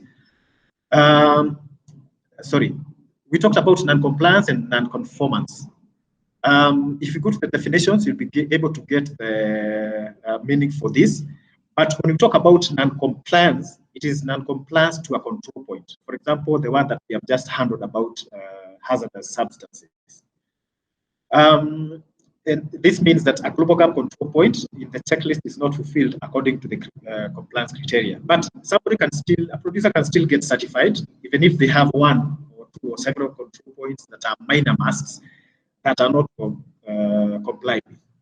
For example, this one, AF 3.2.2, does a farm have a documented hygiene instruction for workers? That is a minor must. And if we say no, then we compute the number of minor must control points, and we find that we have at least 95% compliance. That cannot bar the producer or the it cannot bar the producer or the farm to get certified. Now, the other one is non-conformance. When we talk about non-conformance, a certificate cannot be issued when there is a non-conformance, because it refers to a GlobalG rule that is necessary for obtaining the certificate is not complied with or it is infringed. For example, if a producer has not fulfilled one major must, then this is referred to as open non-conformance. And until that, until there is a corrective action that justifies that now it has been complied with, being a major must, the certificate cannot be issued when there is a non-conformance. The other category of non-conformance is the contractual non-conformance. For example, if there is a breach of any of the agreement signed between the certification body and the producer, or the producer group have not paid their fees, their certification fees, then that's contractual non-conformance. And again, the certificate cannot be issued. So non-conformance, in any event of non-conformance, the certificate cannot be issued. But non-compliance is just referring to a control point, the situation that a control point has not been complied with. I had mentioned something to do with this, but let's look at it in more detail. Maybe, for example, we can say that we have started farming, and we are a producer group, and we've decided to register our farming operation with the certification body A on the 12th of April 2019. Then on 12th of May 2019, we have the inspection. Though this may not be a very good example, I'll explain why. We'll have an inspection on 12th May, and then we're given 3 months, or we're given a maximum of 3 months to close any non-conformances, because we are still not yet certified. Remember, we were talking earlier about 28 days, but for initial certification, a producer or a producer group is given a maximum of 3 months before they can close any non-conformance, because the longer period is given because there is no certificate that is running. You're not certified as a producer, so there is no danger to the certification. So you can take a bit more time than somebody who is getting a recertification. For recertification, it's a maximum of 28 days. There is closure of all the non-conformances happening on maybe on 9th of June 2019. And then the certification decision needs to take only 28 days, like I mentioned earlier. The certification body is only allowed 28 days between the time that a producer has closed all the non-conformances and the time they are issued with the certificate. Only 28 days are allowed. And the certificate is issued to a legal entity, either an individual, a person, or a company, or a producer group, because a producer group is a legal entity so long as it is recognized by the authorities. It's still possible to include the name of the trader who buys from the producer, but this comes as an annex to the certificate. If, for example, Mahinda and Mahinda company are the exporter, and maybe Joki is a producer, Joki can mention my name at the back of the certificate, which is issued under her, that it is she is exporting through me. So that is what I mean by the trader. The certificate is not transferable from one person to another, or from one company to another, or from one group to another. That is, it cannot be changed or be transferred. For example, when the farm is sold, or when a producer decides not to produce anymore, they cannot issue that certificate to somebody else. In that case, if the farm is sold or it is leased out, then a whole recertification has to go to be undertaken. And the cycle is 12 months, the validity of the certificate, and there are two, I mentioned there are several standards at a global gap, and it's not possible to say that now because you had qualified for a different standard, now you should as well be certified for these other standards. So those are some of the issues. I mentioned here that it's not a good example to talk about these dates, especially when it is an initial inspection. Now, for an initial inspection or for an initial certification, when a producer has just come into certification, then there needs to be a minimum of 3 months worth of records and documents before the certification body can start the certification process. Let me give an example. If as in this group decide to start growing for export, and we want to be certified because it's one of the requirements for the export market, then we decide that today we need to make an application to the certification body, maybe today or tomorrow or whatever date. And from that day that we make the application, then we start implementing the standard. We're not going to be allowed to be inspected by the certification body before 3 months are over. That is what we call 3 months worth of records. And that is important to show that at least everything has been considered, or everything has been, every aspect of the standard and the control points have been catered for. And the producer is as well given enough time to do self-assessments and internal inspections and implementation of the QMS if that is necessary. So a minimum of 3 months have to elapse between the time you registered by the certification body and the time that you inspected. Yeah, but of course the dates are okay for a recertification because it's only a month that is needed. Right. Let's talk about some sanctions, because there are some instances that the certification body will issue sanctions. Sanctions against the producers. And these are in 3 levels. We have warning, suspensions, and cancellation of the certificate. Now, in case of any non-conformance, and remember we talked about non-conformance as a situation where there is a rule that is necessary for certification that has been infringed, or maybe some major mass control points have not been fulfilled, or maybe the fees have not been paid to the CB, then a warning is given. And when a warning is issued by the certification body, it appears even on the GlobalG database. So the information is, I mean, there's a lot of transparency. So when that happens, whoever has access to the database will be able to see that that producer or group or farmer has a warning that is pending.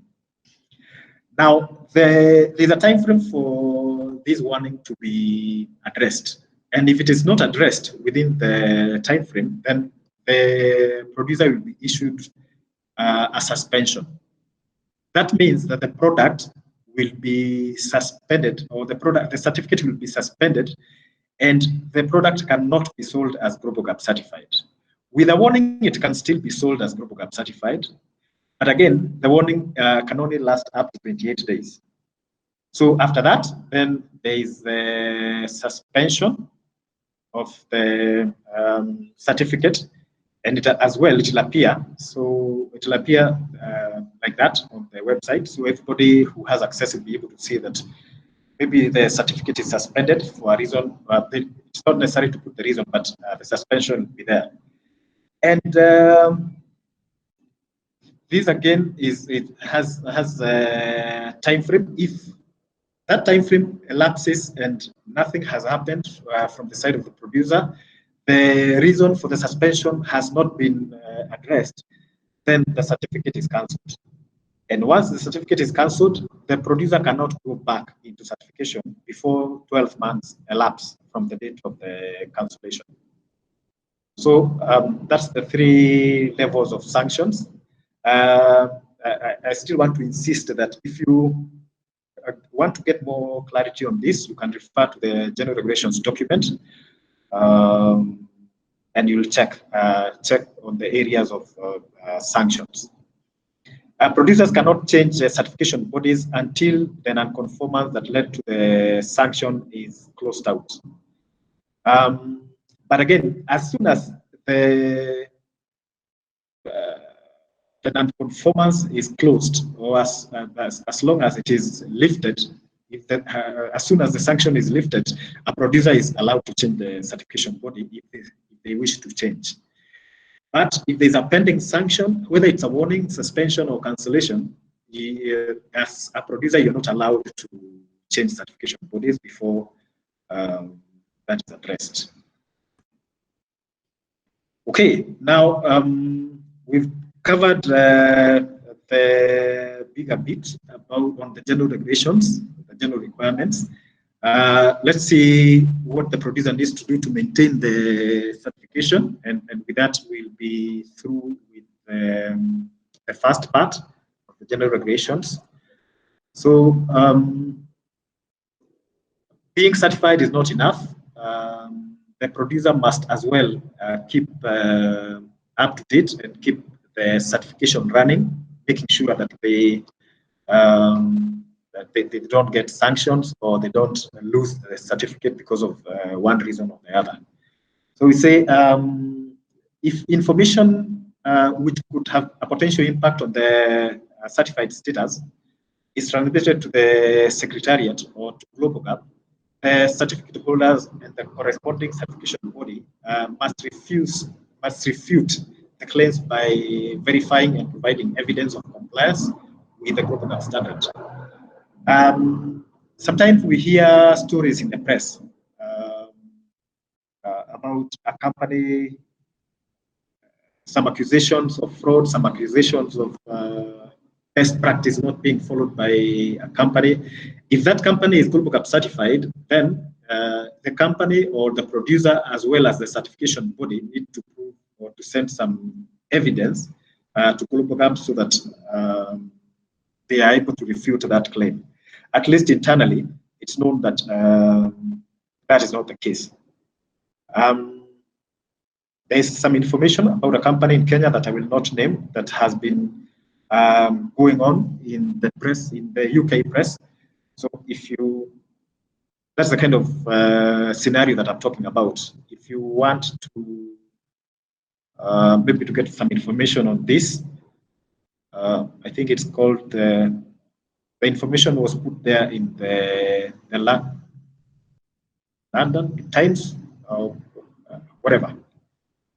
There's some accusations about that. So they need, the producer as well as the certification body needs to provide evidence that is showing that that is not the case, so that the integrity of the standard still remains.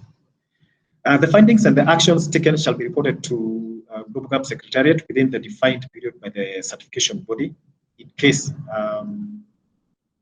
it's not able to provide the evidence immediately, or in case there is some loophole that has been found, then the certification body has the onus to make sure that this is followed up, and they need to give a time frame and to the producer to come up with corrective measures, and this needs to be communicated to GlobalG Secretariat as well. And if the producer or the producer group as a certificate holder and the corresponding certification body do not provide the requested evidence of compliance, of course, within the defined period, there is going to be some sanctions for the two of them. They'll be sanctioned according to the sanctioning procedures described in the general regulations, especially governing the certification body. And the rules governing certification bodies are part of the general regulations, but they are different documents. So if you are interested in getting that information, you still need to go to the document section on the website and search filtering with certification bodies and then general regulations. You'll be able to get the documents there and download so that you see what regulations are there or the rules of the certification bodies as they are in total. In case the evidence includes laboratory analysis, accredited laboratories need to be used and independent sampling needs to be carried out. By independent sampling, I mean, if there is an issue of exceedance of the allowed maybe microbial load or bacterial load in a product, or there is allegations of maximum residue levels being exceeded on the product, then there needs to be proof that that has not happened, or if it has happened, then corrective action has taken place and now the product is safe and the product has integrity. Now, this can only be proven when there is independent sampling. For example, the producer cannot make the samples and take them to the laboratory. An independent organization needs to do this, either a government body or a certification body or the laboratory itself that is going to carry out the analysis. They come to the site and take the samples. Okay, who are farm assurers? I know some of us here are. For example, Rutuba is a farm assurer that has been approved by GlobalG. The producers or producer groups may use the services of consultants who have been trained and they have been vetted by GlobalG Secretariat to help them with implementation of the either the quality management system or implementation of the standard on their farms. They do not have to be licensed by GlobalG. So there is no requirement that every producer must use a licensed farm assurer. But now, when a farm assurer has been licensed by GlobalG, they will appear on the GlobalG website. And for you to be able to get the list of the approved farm assurers in your region, you just go to our site and then just the homepage, you will see the area that, like we've been searching for under documents, you will see the area for certification, I mean, for farm assurers. And then you click on the farm assurers, you click on your region, you'll be able to get the total number of farm assurers that are there in your region. These can be companies or they can be individuals. And like I said again, it's not mandatory that every producer or producer group uses only the ones, the farm assurers who are on the site. They can use anybody who is qualified or any agronomist or any consultant, so long as they are able to assist the producers implement the system. But again, we recommend that producers use the farm assurers because they have been trained and they understand the system and they keep up to date with all the developments in the standard. For example, there has been a lot of updates on how to handle the COVID situation. There have been some updates on the extension period being stretched a little bit. A lot of updates have been there lately, and the farm assurers get these notifications directly. So they keep informed, and the producer does not have the danger of getting information passed to them that is outdated. Right. Now let's talk about the logo. We're coming towards the end of the first section, like I said. There are some laws, or there are some requirements, or some guidelines guiding the use of the GlobalG trademark, the GlobalG logo, and the QR code. And all that information can be found at the end of the general regulations document, with the first annex, Annex 1.1, lays down how the logo can be used. The logo cannot be adapted. It shall always be obtained from the GlobalG Secretariat, but this can happen through the certification body, and it cannot be altered in any way or modified in any way. It's the green G with very many pictograms inside there, and the word GlobalG at the bottom there. And GlobalG is in caps, and there are 3 dots between G, between A and P. That's how it should appear. It cannot be altered. And then the trademark, the GlobalG word itself with that R, that's the trademark. It can only be used with the GlobalG number, not separately, and it can only appear on the product packaging if the product packaging is not going to reach the consumer. For example, it cannot appear on the final consumer packaging. Like the example I was giving about fine beans being packed, ready to cook. Now that label is going to appear with the product. Cannot have this logo, but it can have the GlobalG number. Of course, it cannot be used with non-certified products at any point, whether on the farm, between the traders, and on retail. Now, we have the QR code. For fruits and vegetables, it's that fruit there. It has the figure of a fruit, like maybe a pineapple, and the logo has some information. There are some devices, or there are some apps that you can use to scan the QR code. And if your device is enabled, once you scan that code, it gives a lot of information about the producer. And there are several, for aquaculture, it appears like a fish there. And then each producer can have their own QR code, and they can put as much information as they want. They can put a video, maybe of the farm, a video of the production process, or some pictures from the farm, or whatever other information they want to include, including address and everything else.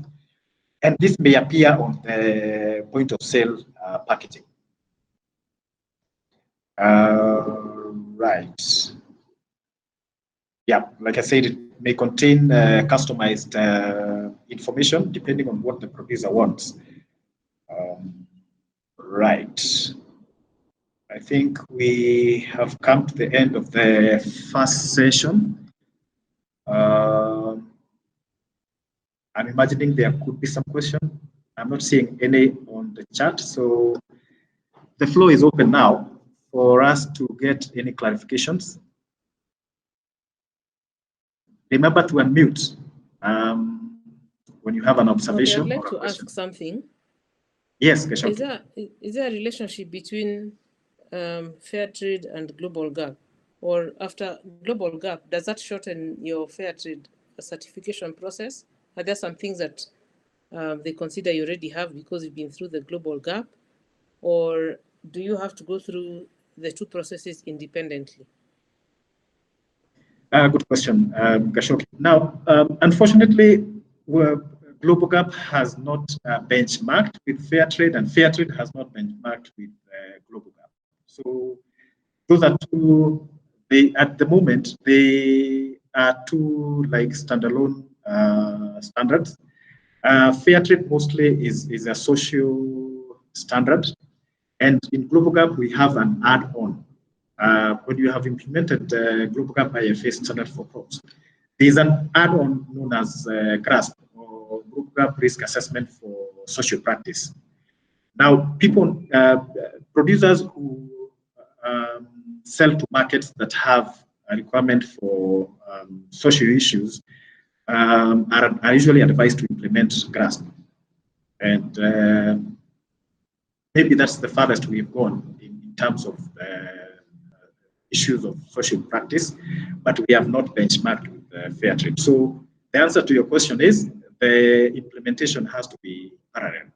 If the market requires the two standards, then unfortunately the producer will have to implement the two. Okay, and the certifying bodies, are they the same? There are some certification bodies that are accredited for both. I may not know the individual certification bodies, but it's possible to have CBs that have accreditation to Fairtrade, GlobalG, Organic, and many other standards, because a certification body is allowed to have as many auditors and inspectors as possible. Okay. All right. Any other comments from the other participants? Joki, a question. Oh, sorry. Mary Lucy, go ahead. Yeah, I wanted to say, so if a market requires fair trade and you already have GRASP as an add-on to GlobalG, you still must have the fair trade certification.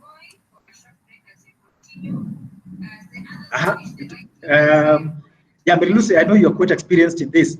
Are you stating that, or are you asking me? Yeah, I'm just stating that as a comment to see yes or no. Yes. Yes. Okay. Yes. Yeah. Good. Joki, let me come to you. You mentioned that you are here to have the standard broken down so that it does not appear overwhelming to you, and you're able to know, okay, I'm supposed to do this, I'm supposed to follow here. Now, does this make it any better, what we've covered? Yeah, it has narrowed it down to when to look. Actually, it has. But I also had a question. Okay. I wanted to know, in your experience, what are the valid reasons that a CB would extend a certification window, other than now with COVID? What are the reasons? Yes, good question. Let me read out something for you.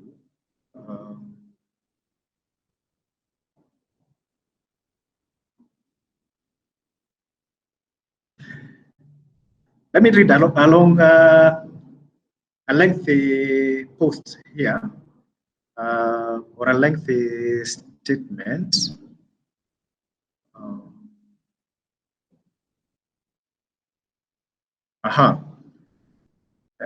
Here are the only reasons that are considered to be valid for an extension of the certificate, of course, other than COVID. The CP may want to schedule an on-site inspection or audit after the certificate has expired in order to observe a certain part of the production process, because, for example, it has not been seen in the previous inspection or in the previous audit, because it is considered to be a high-risk process in terms of product safety, or to be able to see a newly added product that has been added to a certificate that is already ongoing. A process or a new or a particular member of the group, if there's a particular member that the CB feels that this one needs to be inspected because maybe they are high risk according to the certification body, or there's a new process that has been added. For example,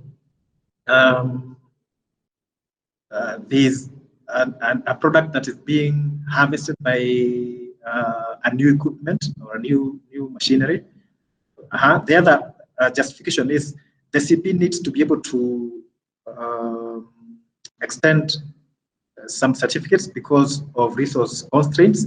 If they're having some resource constraints, for example, there could be some issues with inspectors maybe not being sufficient for the CB. Maybe somebody is sick and they were scheduled to visit a producer at this period and they cannot because either they're bedridden or they're not feeling well. That's the other reason.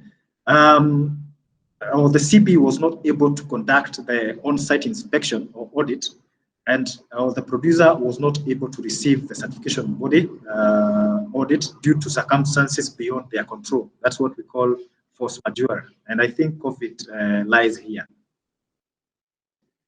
Or there is instability in the region, for example, or there is the unavailability of the producer due to medical reasons. Unfortunately, those are the only ones, unless something else very drastic has happened, and this could be handled on a case-by-case basis. But the express reasons are what I've read out to you. Joki? Yes, it's okay. It's clear. It's clear. Okay. Yeah. Thank you. Kaisa, is everything clear? Do you have a comment? If you'd like to unmute, yeah, good. We are clear, sir, till this point. Okay, very good. Right, I think we can go to the next section that talks about the control points and compliance criteria. It's also an interesting area, interesting subject. Meanwhile, if there is somebody with a question, we can still, or a comment, we can still look at that.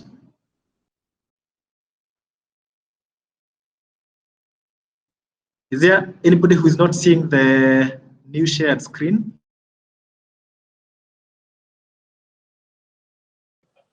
Maybe it's still loading. I can't see it. Yeah, I think it's still loading. Sorry, my system just crashed. I don't know what happened. I had lost everything from the screen, but not the computer is okay. Yeah, I think I got the better part of your question about if a country suspends a product to be exported because of a certain concern, whether any producer can export. No, the answer is no. Unfortunately, if it is the law, then the law has to be followed, because what we say in the standard is that when the laws of a country address a certain control point or address a certain condition, then that law must be followed if it is more strict than the requirements of the standard. And here, if there is a ban, my farm might not be having citrus black spot. It might not be having false codling moth. My farm might be clean. It might not be having any of these things. It is the same, unfortunately. Don't even go very far to South Africa.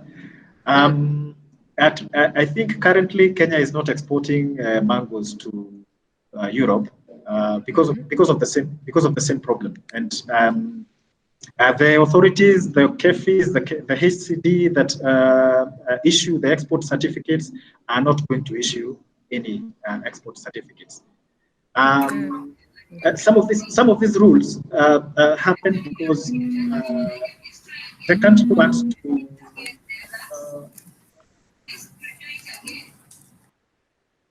Yeah, I was meeting somebody there. The country needs to protect itself from a bigger damage.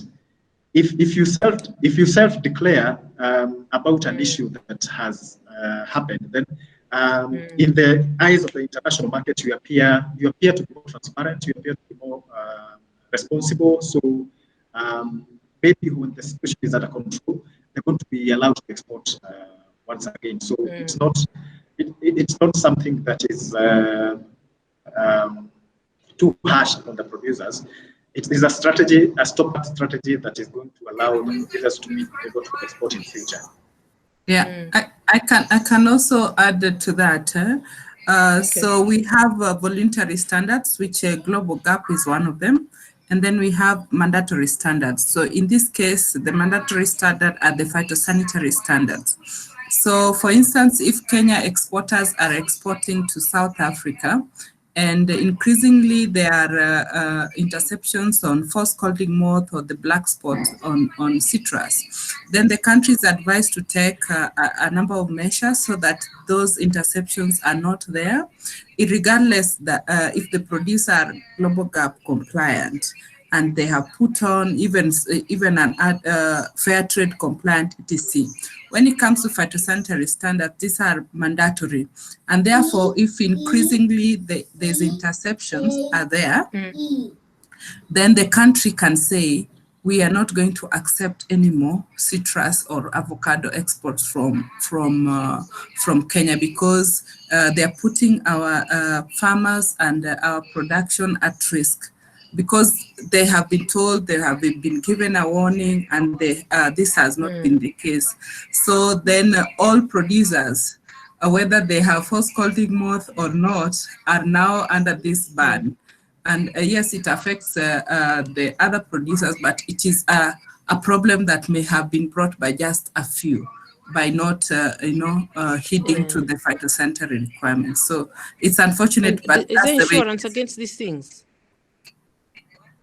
Not that it's mandatory. That means there's insurance, yeah? Like I can insure against such a risk. I don't know. I think there could be, but sometimes the phytosanitary measures, sometimes there could be a gray area because the exporter may say my produce was very good. How come it has been intercepted? I know, Mahinda, you have a few cases where exporters claim that their produce was clean, but at the end, where at the entry point in South Africa or Europe, then they did not meet the required mandatory standards. So it's not something, it's a very risky, but I don't know if the insurance package is there. I'm sure they could be.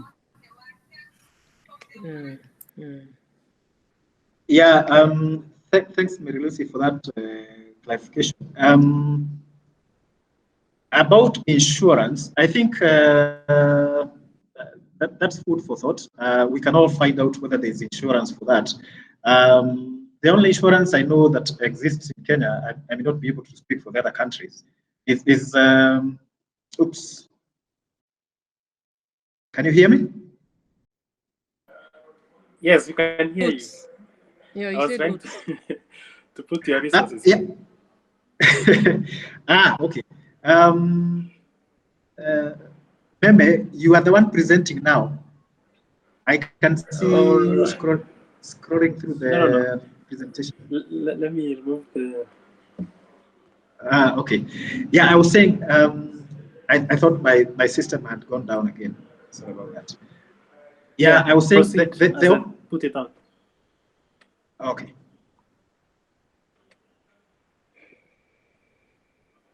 Yeah, I was saying the only insurance that I know exists at the moment, I may not have all the information, but is the insurance against crop failure.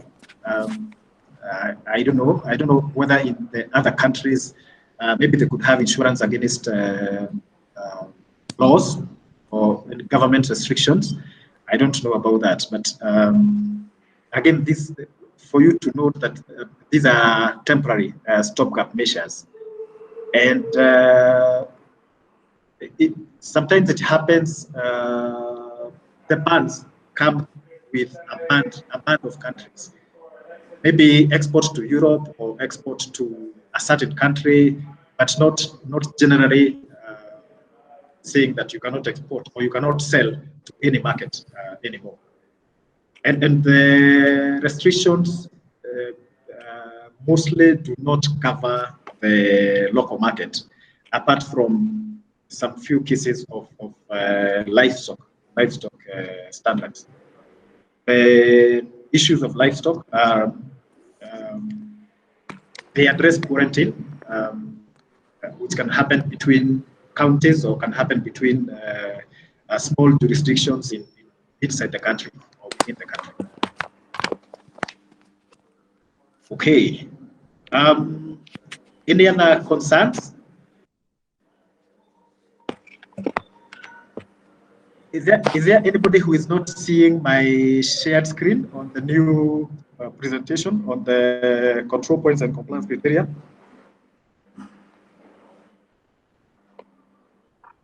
So I can assume you're all seeing it. I'm not seeing it. Ayush, I'm not seeing it. Are you I'm sharing? not seeing it.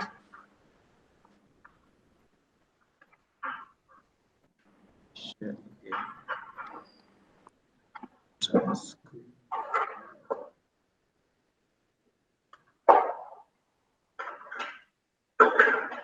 Says I am now presenting. What about now? Yeah. Now Good. I can see. Okay. Version Is there anybody? 5.2 integrated farm assurance. Aha. It's Yeah. gone. That's, Have you taken it down again? no, I was just checking to see whether there's anybody who is struggling. It's here. Yes. Good.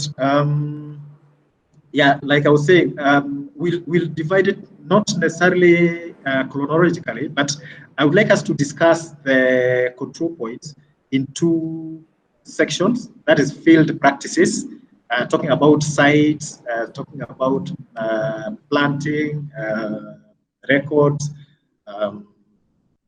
input factors, for example, fertilizers, pests, control products, water management, equipment, and harvesting and product handling and storage.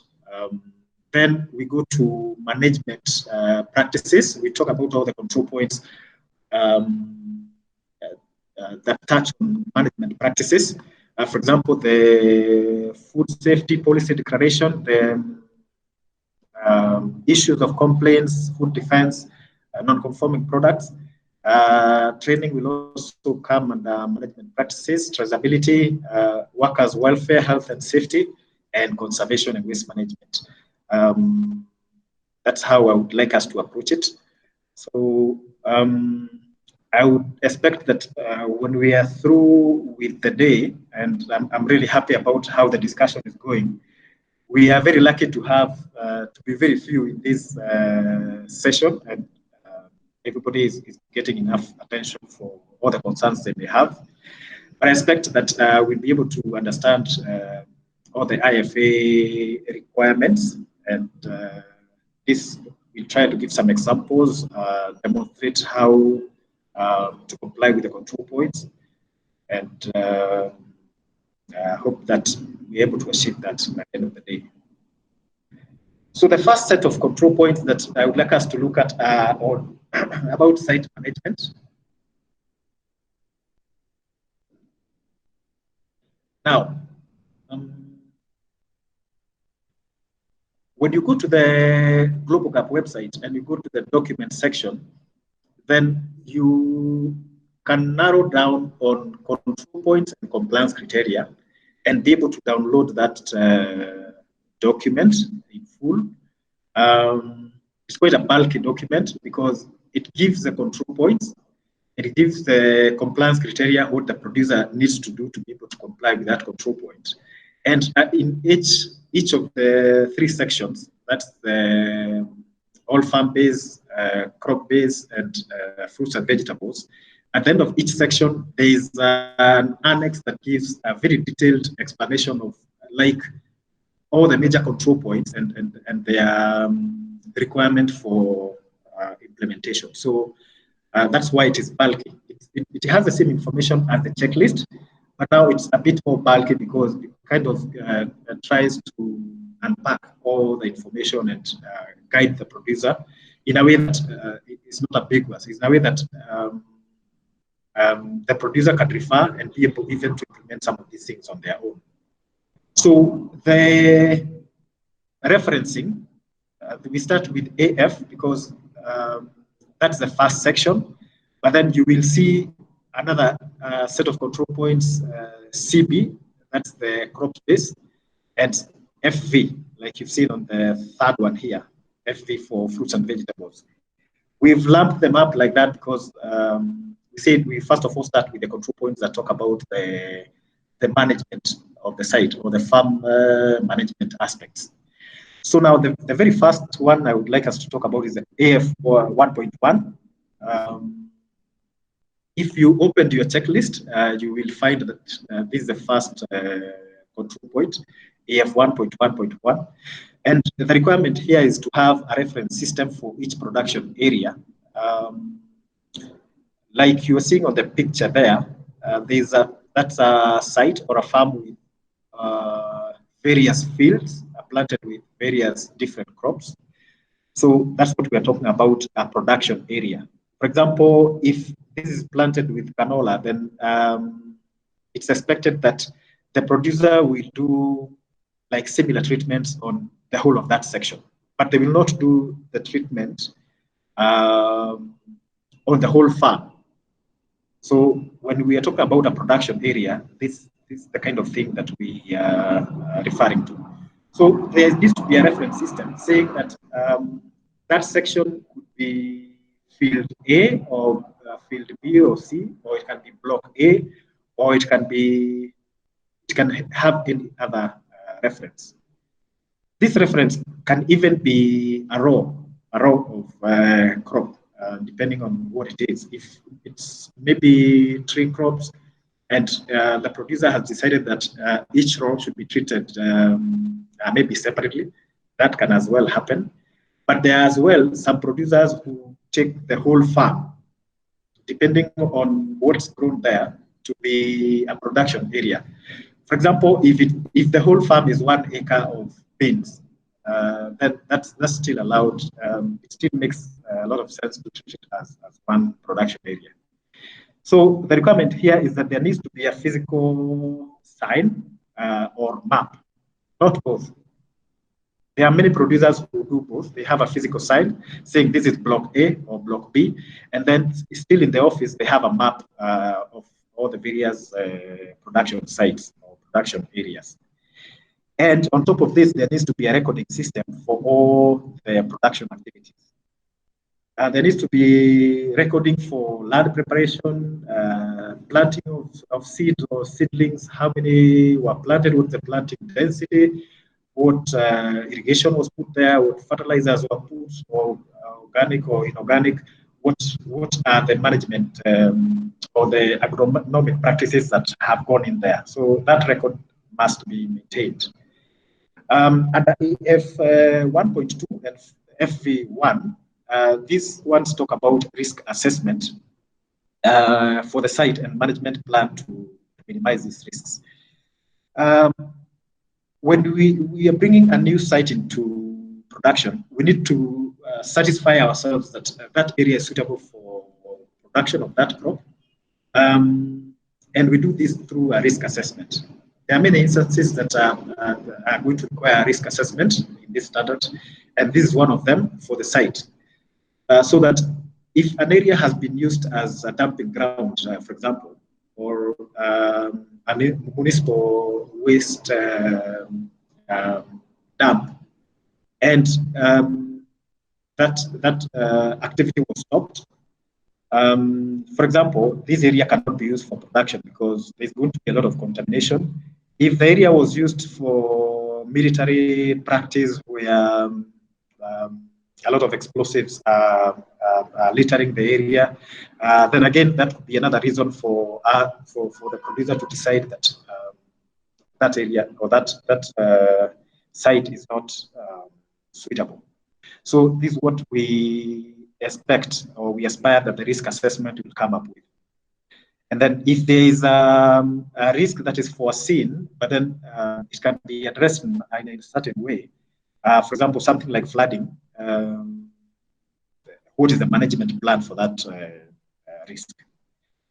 On FV 4.3, there needs to be a pre-harvest check for all the crop that of all products before they come into harvest. There needs to be a pre-harvest check to show that there are no excessive animal activity in the neighborhood or in the vicinity of the crop or within the crop that might pose a risk of microbiological contamination, maybe with E. coli or any other contaminants. The issues of hygiene, there are 4 control points that one of them is a risk assessment, AF 3.1. There needs to be a written risk assessment for hygiene issues that identify all the risk factors, all the situations in the farm or scenarios in the farm that could lead to risks on maybe microbiological contamination from the workers and such issues. And AF 3.2 requires that there are hygiene instructions that are displayed for all the people in the production area to see, be it visitors, the workers, the subcontractors or staff. There needs to be instructions, for example, for washing hands after visiting the toilet, washing hands before starting of work, if they are handling the edible part of the crop. And as well, there needs to be a mandatory annual training for all the workers on hygiene. That's under AF 3.3. And AF 3.4 talks about implementation of the hygiene procedures. Now, when there's a risk assessment, there is usually a risk assessment is usually followed by a mitigation plan or a management plan for those risks. And when the risk assessment has identified there's a risk, for example, for introduction of microbial contamination to the food or to the product by the workers, this is mostly the case where the product is not harvested by machine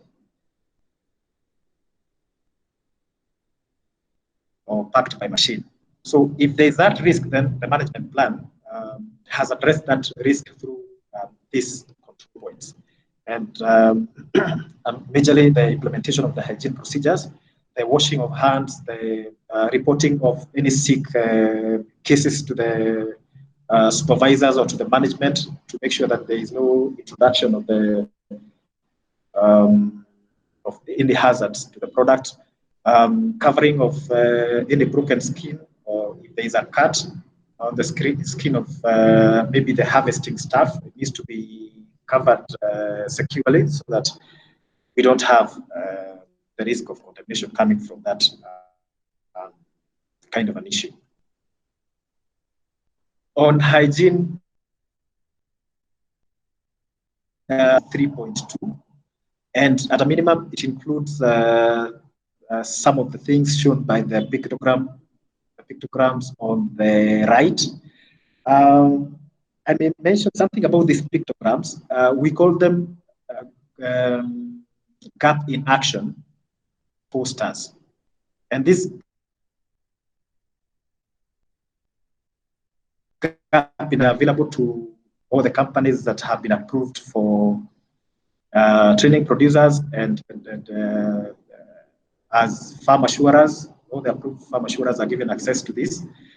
And they come in very handy when you're training small producers or when you're training workers in farms. Maybe people who may not be 100% literate, who may not understand a lot of content or a lot of technical content like we are doing now.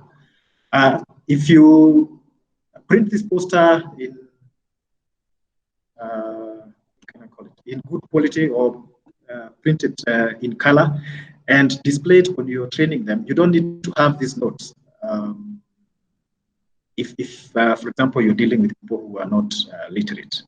So I'll not be able to go through each of the control points linking with what is being described. But the minimum for the hygiene instructions requires the need to wash hands, the need to have skin cuts, limiting of eating, smoking, drinking to the designated areas, and notification of any relevant infections or conditions, as well as use of suitable PPE, especially for the hygiene staff or the staff who are doing product handling, where this is relevant. By protective clothing, I mean clothing other than their home clothes, the workers' home clothes. For example, dust coats, aprons if necessary, clothes where that could be as well necessary. On personal hygiene, while handling and while harvesting the product, there are two control points, FV 5.1 and 5.2. And the requirements, the principles of hygiene, risk assessment, documentation, hygiene procedures, workers, trainings are available. And there are signs. There are signs that are displayed to communicate this information to the workers or to the subcontractors. And the FV 5.2 talks about access to sanitary facilities, hand washing, and toilets. And there's a minimum.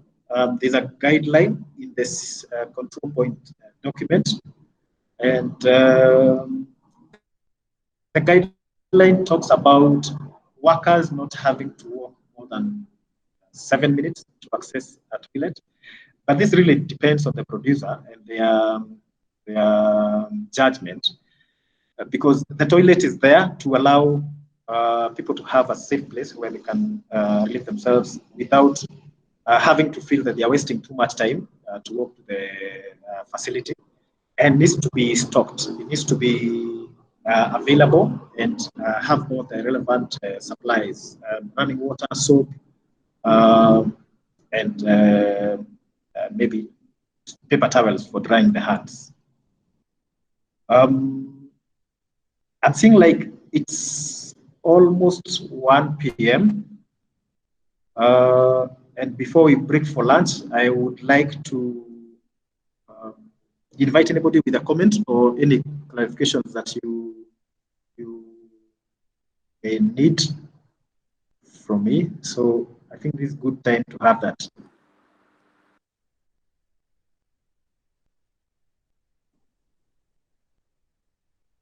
If not, then we continue until 1.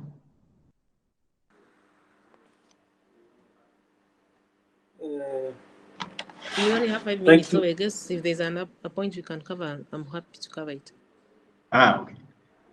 There's somebody else. Okay, thanks, Gashoki. Is there somebody else with a comment? Kaisa, that's you. Thank you for presenting that great presentation. Gashoki and asked, I was inquiring about the presentation resources.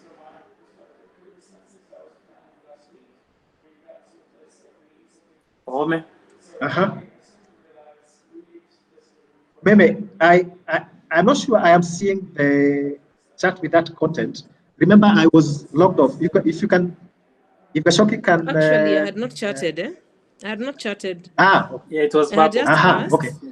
Yeah, I had just asked whether, because there was that question of that email with the 3 attachments. Is that all that we are receiving? But then we advised that there will be other resources that you've been referring to that we shall receive. Yeah, and in case there is a document that you want and you don't know, it's not clear to you which or what's the process of getting it. The general process is going to the documents center, you registering, because you're not allowed access before you register. There's somebody in the secretariat. Sometimes it's not automatic. There's somebody in the secretariat who's going to check and see, and then quickly approve you so that you have the access. When that happens, then all the information is going to be available to you. Remember, these are just presentations taking bits of information from here, this part of the document, joining with another part of the document. But for you to get the whole picture, then I would invite you to download all the documents that are relevant for producers and maybe for KAISA for certification bodies. Download all of them, and then maybe the ones that you see may not be that relevant, you can discard or you can ignore. But there are many documents. For example, there is a document known as crop rules. Crop rules is usually used in combination with the general regulations, the one that we were covering in the morning, and together with the document on definitions. And they are all available on the site. Just in case you get approved to access the document center and you don't know how to access one or two of the documents that you may feel that you need, just let me know. And again, even after this presentation today, then I believe Rutuba will still be in a position to help. And if my help is needed, then I'm happy to assist. I think we could, I don't have a problem sharing my email so that everybody who has participated in today's workshop can send me a question directly. If you think that is helpful. Kaisa has asked, is a video recording for this training going to be available to us? That is internal for Rutuba. I think I will leave Meme to answer that. Okay, I will have to consult, then I will answer Kaisa at the end of the day. Okay. Right. Any more comments or concerns? All right. Maybe there's only 1 minute to the hour. I guess we can break for lunch if there are no objections, and then maybe Gashoki can comment on your guidance, whether that was helpful. Okay. Yeah. Well, yeah. I guess it's good because you answer questions so that we don't move with the baggage so that each session is comprehensive, covers everything.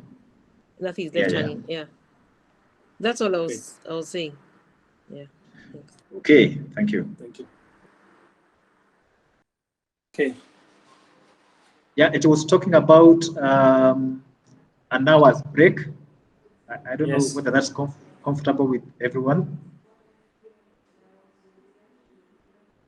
So it is 1. We come back at 2. Okay. Yeah. If there are no objections, then let's meet at 2. At exactly 2. Yeah, if you come, if somebody thinks they can come back earlier, I'm going to be here earlier, maybe about 10 minutes before 2. So if there is a burning issue, we can handle it then. Otherwise, wishing you a good lunch.